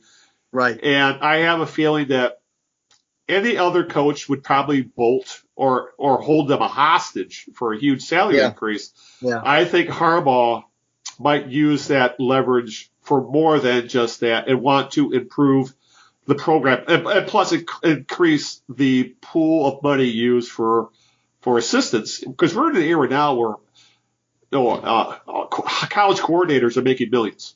So it's an arms race money-wise in college football right now, Greg. And I think Harbaugh sees that. And that's what he's going to. That's what he wants to use his leverage on. Well, he's also one of the few guys, Al, who's proven that he can win at both levels. Yeah. There's so many coaches who either they were bad pro coaches but good college coaches, or vice versa. But he's proven that he can win anywhere. I mean, he won at San Diego. Yeah. He ended up on a really good high note at Stanford. Yeah. Then he goes to the NFL and immediately takes a 6-10 team, turns it into a 13-3 team, and then the year after that they go to the Super Bowl. Yep. His overall record with Michigan is 61-24, but it's fair to critique that because of the lack of maybe signature wins. Yep. Until this year. Had. Yep. But like what I wrote yesterday, this is, and you hit it. You said it as well. This might be the ceiling. They beat Ohio State. Yep. They got to the Final Four. They won the Big Ten. Got to the Final Four of the college football playoff. The SEC, as we talked about with Ron Mott, is head and shoulders above everybody else. So that's not a fair comparison, I don't think. If Michigan fans are going to judge Harbaugh on whether or not he wins national championships, forget it. I mean, this isn't Lloyd Carr 1997. Right. It's a totally different landscape now. The South rules the roost when it comes to college football. So, yes, this was without question the most successful season he had in Michigan because he beat Ohio State. He got as far as he got. He got blown out by Georgia, but I don't think anybody thought they could beat Georgia to begin with. Right. The fact that he got there was impressive. And frankly, I think, there's nothing – he has no – this is my opinion. He has no shot, zero shot of winning a national championship in Michigan. But he does have a shot if he goes to the right organization to win a Super Bowl like his brother. Yeah. He has that opportunity because that's not as hard. And it sounds crazy, but that's not as hard. If you find the right ownership and the right players and the right organization, I don't think that's crazy at all. I think you're right. I think it would be at that level of coaching. It's easier to be an NFL coach if you have the right mix of a quarterback and ownership and front office. Right, and he's been there, done that. He knows he can win in the NFL. Yeah, he's 58 years old, which is hard to believe, but he's getting to the it is hard to believe. Yeah. Getting to the point now where, he's going to be in his 60s pretty soon, and you got to start to think about when do I back off of this and maybe get out of coaching entirely. Don't you think he's kind of a guy that thinks about his legacy? He's that kind of guy, where he thinks about, I want people to remember me for certain things. He comes off of that kind of guy, and to win a national championship or to win a Super Bowl, I think that's the sort of thing Harbaugh is probably dying inside to do. I really do. Well, and I don't think anybody, when all is said and done and the whole body of work is judged down the line at Michigan, if he indeed leaves, he's been there 7 years. I know there's the haters out there. Oh, he only beat Ohio State once. Oh, he could barely beat Michigan State half the time. He never won a bowl game hardly. Okay, fair. But what did they do under Rich Rodriguez? What did they do under Brady Hoke? I mean, It's, I don't know that his time in Michigan was unsuccessful because I think the expectations were too high. Now, I'm not saying. Oh, God, expectations were too high. I'm not saying that asking him to beat Ohio State every so often is too much to ask. No. But this notion of, when are we going to see a truly elite? He finished number 3. Yeah. The Michigan, I think, number 3. I mean, I don't know how much more you can do with a Midwestern school, Big Ten school like that. With Big Ten routinely gets their butts kicked in bowl games. Yeah. I mean, Michigan State's win notwithstanding over Pittsburgh. But I mean, so I think if he's going to, you mentioned legacy, the legacy is yet to be written. Yeah. I think that if he goes to the NFL, wins a Super Bowl there, he's going to go down as one of the greatest football coaches of all time. Yeah. Because he would have gotten to a Super Bowl already with the pros. He won like crazy at San Diego, did pretty good at Stanford, did very good at Michigan. He goes back to the pros. You go college pro, yeah, and then win a Super Bowl. Yeah. Not too many people who could. First of all, there's not too many people who do that even. College pro. Yeah. It's either college pro, college, or whatever. You never see a guy go back twice. So, hey, John U. Bacon, as you know, is one of the most plugged-in people in Michigan athletics. Right. And Bacon says that he puts Harbaugh leaving at about 40%. But one of the things that Bacon said was that if he does go to the NFL, it's going to be all about control. Yeah. All about he's going to want the GM president. Oh, he's going to want to do it all, everything. He's going to want to unlock how many the organizations would do that? Probably the Raiders, I would guess. He wants to sell the popcorn. He wants to step up he wants to do everything, and that's what he's going to want. Now, is there an organization out there? You mentioned the Raiders. That's been mentioned. Is there an organization out there that would give him that key to the executive washroom? I think there is. I think there is a organization out there that would do that. Now, whether there's one right now, the Bears are looking for everything right now. They're looking for a GM and let's not forget coach. That he has histories with both those teams. Right, His first coaching job was with the Raiders, and he was a starting quarterback with the Bears for several years. Exactly. Yeah. So, and if he went to the Bears, he could stay in the Midwest. He could stay, where he's comfortable. Now, you mentioned Oakland, though. Or not Oakland, the Las Vegas. Yeah. Well, the franchise is out west, true. But don't forget, he spent a lot of time in Stanford. He spent a lot of time in San Diego. He was an assistant with the Raiders when they were in Oakland. So he's used to that side of the country as well. But obviously he's a Midwestern guy. There's no question about that. He's a Midwestern guy through and through. So if he wants to stay in the Midwest, I'm not sure if the Bears would talk to him and even, consider. The Bears don't seem to be a team that would do that, in my opinion. They seem to be kind of more conservative. Yeah. He might go the traditional route of the traditional coach, GM, two different people route. But if any team is willing to just say, here you go, it's all yours, I think he would do that. I really do. Yeah, it's funny because especially with the Raiders, he's got a history with Raiders as coaching. He's friends with Mark Davis. His wife's from the West Coast.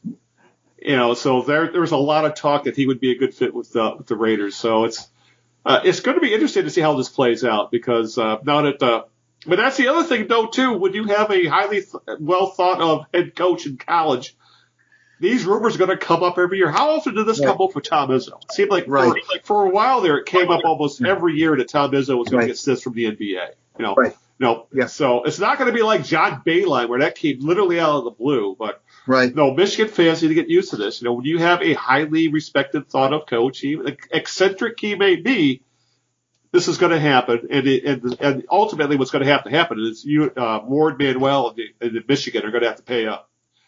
How that all works out, how it shakes out money-wise, I have no idea, but they're going to have to pay up because Harbaugh, as they say, has hand right now. He's got leverage, and it's pretty obvious he's willing to use because this stuff doesn't leak out.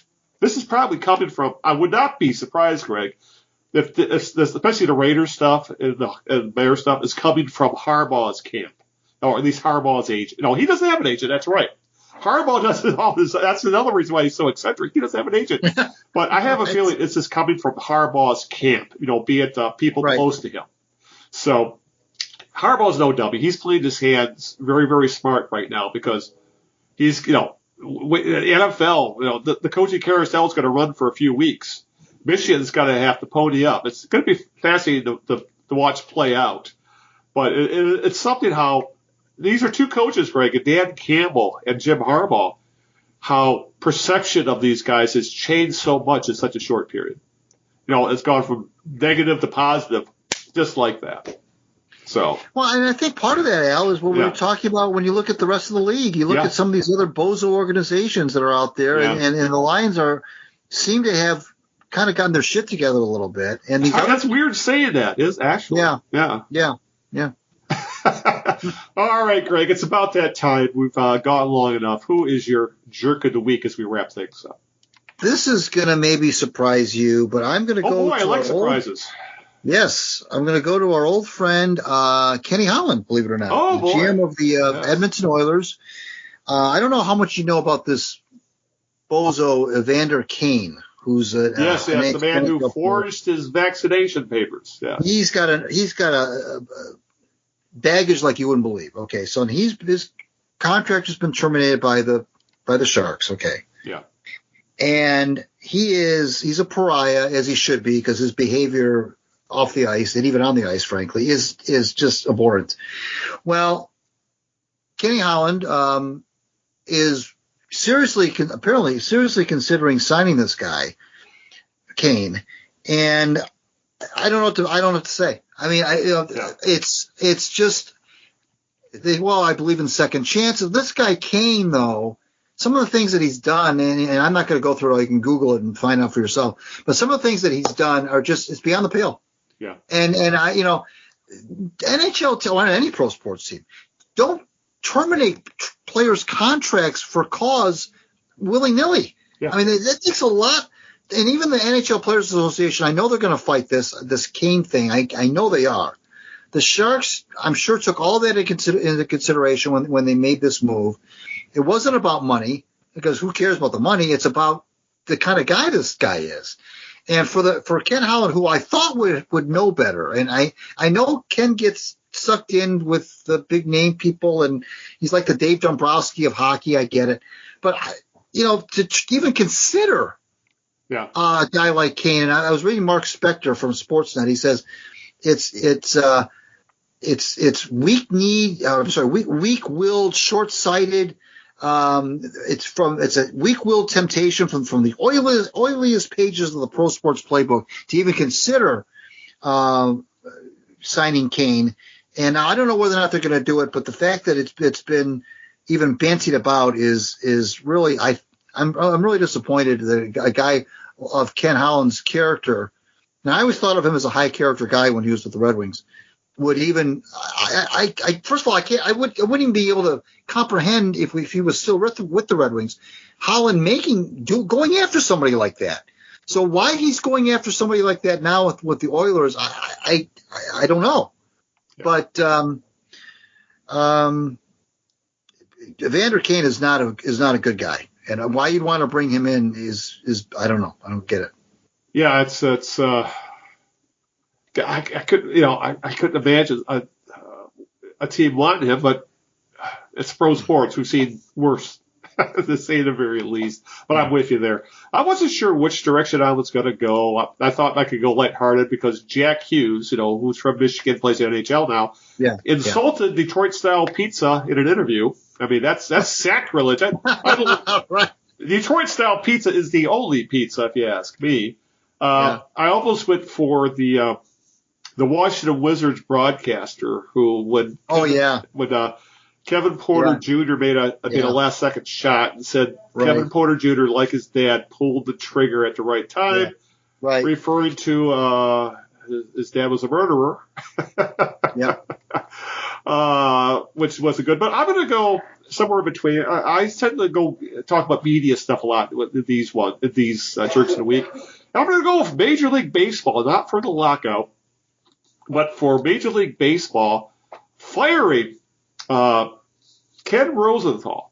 He's no longer going to work for the MLB network, not going to write for MLB.com. No, he still has jobs. He writes for The Athletic, for example. Yeah. But essentially, his contract, he wasn't exactly fired. His contract was not renewed with MLB Network. And it was spurred, and this is according to media reports. I think The Athletic reported this, the Post reported this. It was spurred by the fact that Rosenthal has recently been critical of Major League Baseball Commissioner Rob Manfred. Rosenthal was pulled off the air for 3 months in 2020 for criticizing Rob Manfred's handling of COVID-19 protocols. And also, Rosenthal has the thing is, Rosenthal is not known for writing hard-hitting opinions type stories. So he's a reporter type guy. But for some reason, Rob Manfred is so thin-skinned that the slightest criticism that came from Ken Rosenthal was enough for him to demand that Rosenthal not keep his job with MLB Network. And the thing is, Rosenthal's an excellent reporter. He doesn't, he's one of those straight down the line kind of guys, And the fact that Rob Manfred, who makes millions upon millions of dollars as the mouthpiece for Major League Baseball owners, and is essentially everything that's wrong with Major League Baseball, much of it can be laid at the feet of the baseball's commissioner, Rob Manfred. The fact that he is so thin-skinned that he is so worried about Ken Rosenthal and he demands that he no longer works for Major League Baseball.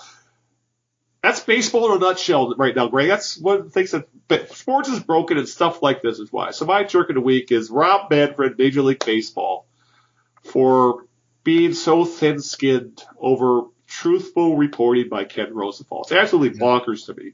I guess it shouldn't be bonkers to me, but that's the world we live in today where, where someone like Rob Manfred could have people fired for reporting the truth.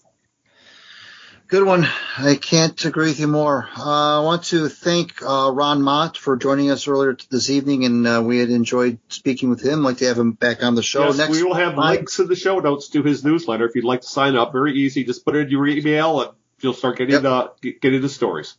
Sportsopoly.com is where you can go and follow him on Twitter as well, and go to Meta, which is, the former name of Facebook, or the new name of Facebook, I should say, formerly known as Facebook. Anyway, 2 weeks from tonight, on the 25th, we will be joined by City Hall. He's going to talk about the Pistons. I'm sure he'll have lots to say. We had him on in October previewing the season. We promised we'd bring him back around the halfway point. It's just before the trading deadline. City is excited to join us to talk about the Pistons and the rest of the NBA. That'll be on the 25th. And so I want to, of course, follow me on Twitter at Greg Gainer, read my WordPress Out of Bounds blog. I may go to a Substack. Who knows? Yeah, we'll see. That's the thing now. That's where all the hip kids are going, Greg. That's all the kids are doing nowadays, I guess. And I want to thank my lovely wife, Sharon, for putting up with this nonsense every 2 weeks. And thank you, Big Al, for making Tuesday night so gosh darn fun. Indeed. If you want to listen to the show, as always, you can find them at all the usual places: Apple Podcasts, YouTube, Stitcher, iHeartRadio, Spotify, Google Play, Amazon Music, Deezer, Radio Public, thekneejerks.net, which is the homepage where you will find all the links, and you'll find the show notes, links to social media, links to articles, things like that. As always, to find the show, though, just do a search, a podcast search for The Knee Jerks, Eno and Big Al, any combination of those. At any place podcasts are aggravated, please subscribe, please comment, please hit the subscribe, hit the like button, all that stuff the kids say to do on their YouTube videos. Do that, please. We're old, we're trying to figure this shit out. But other than that, and thank you, Greg, as always, for taking some time out to talk sports with me every couple of weeks, as I'm holed up a lot right now. Obvious reason what's going on with the pandemic, which never seems to end. So I also give a shout out to Linda, who is actually off tonight, but she is resting because she just worked 4 midnights in a row in the middle of a pandemic. So you can guess what that was like.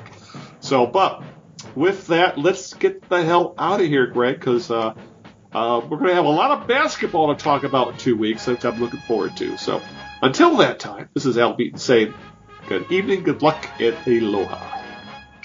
Ciao to everybody. See you in 2 weeks.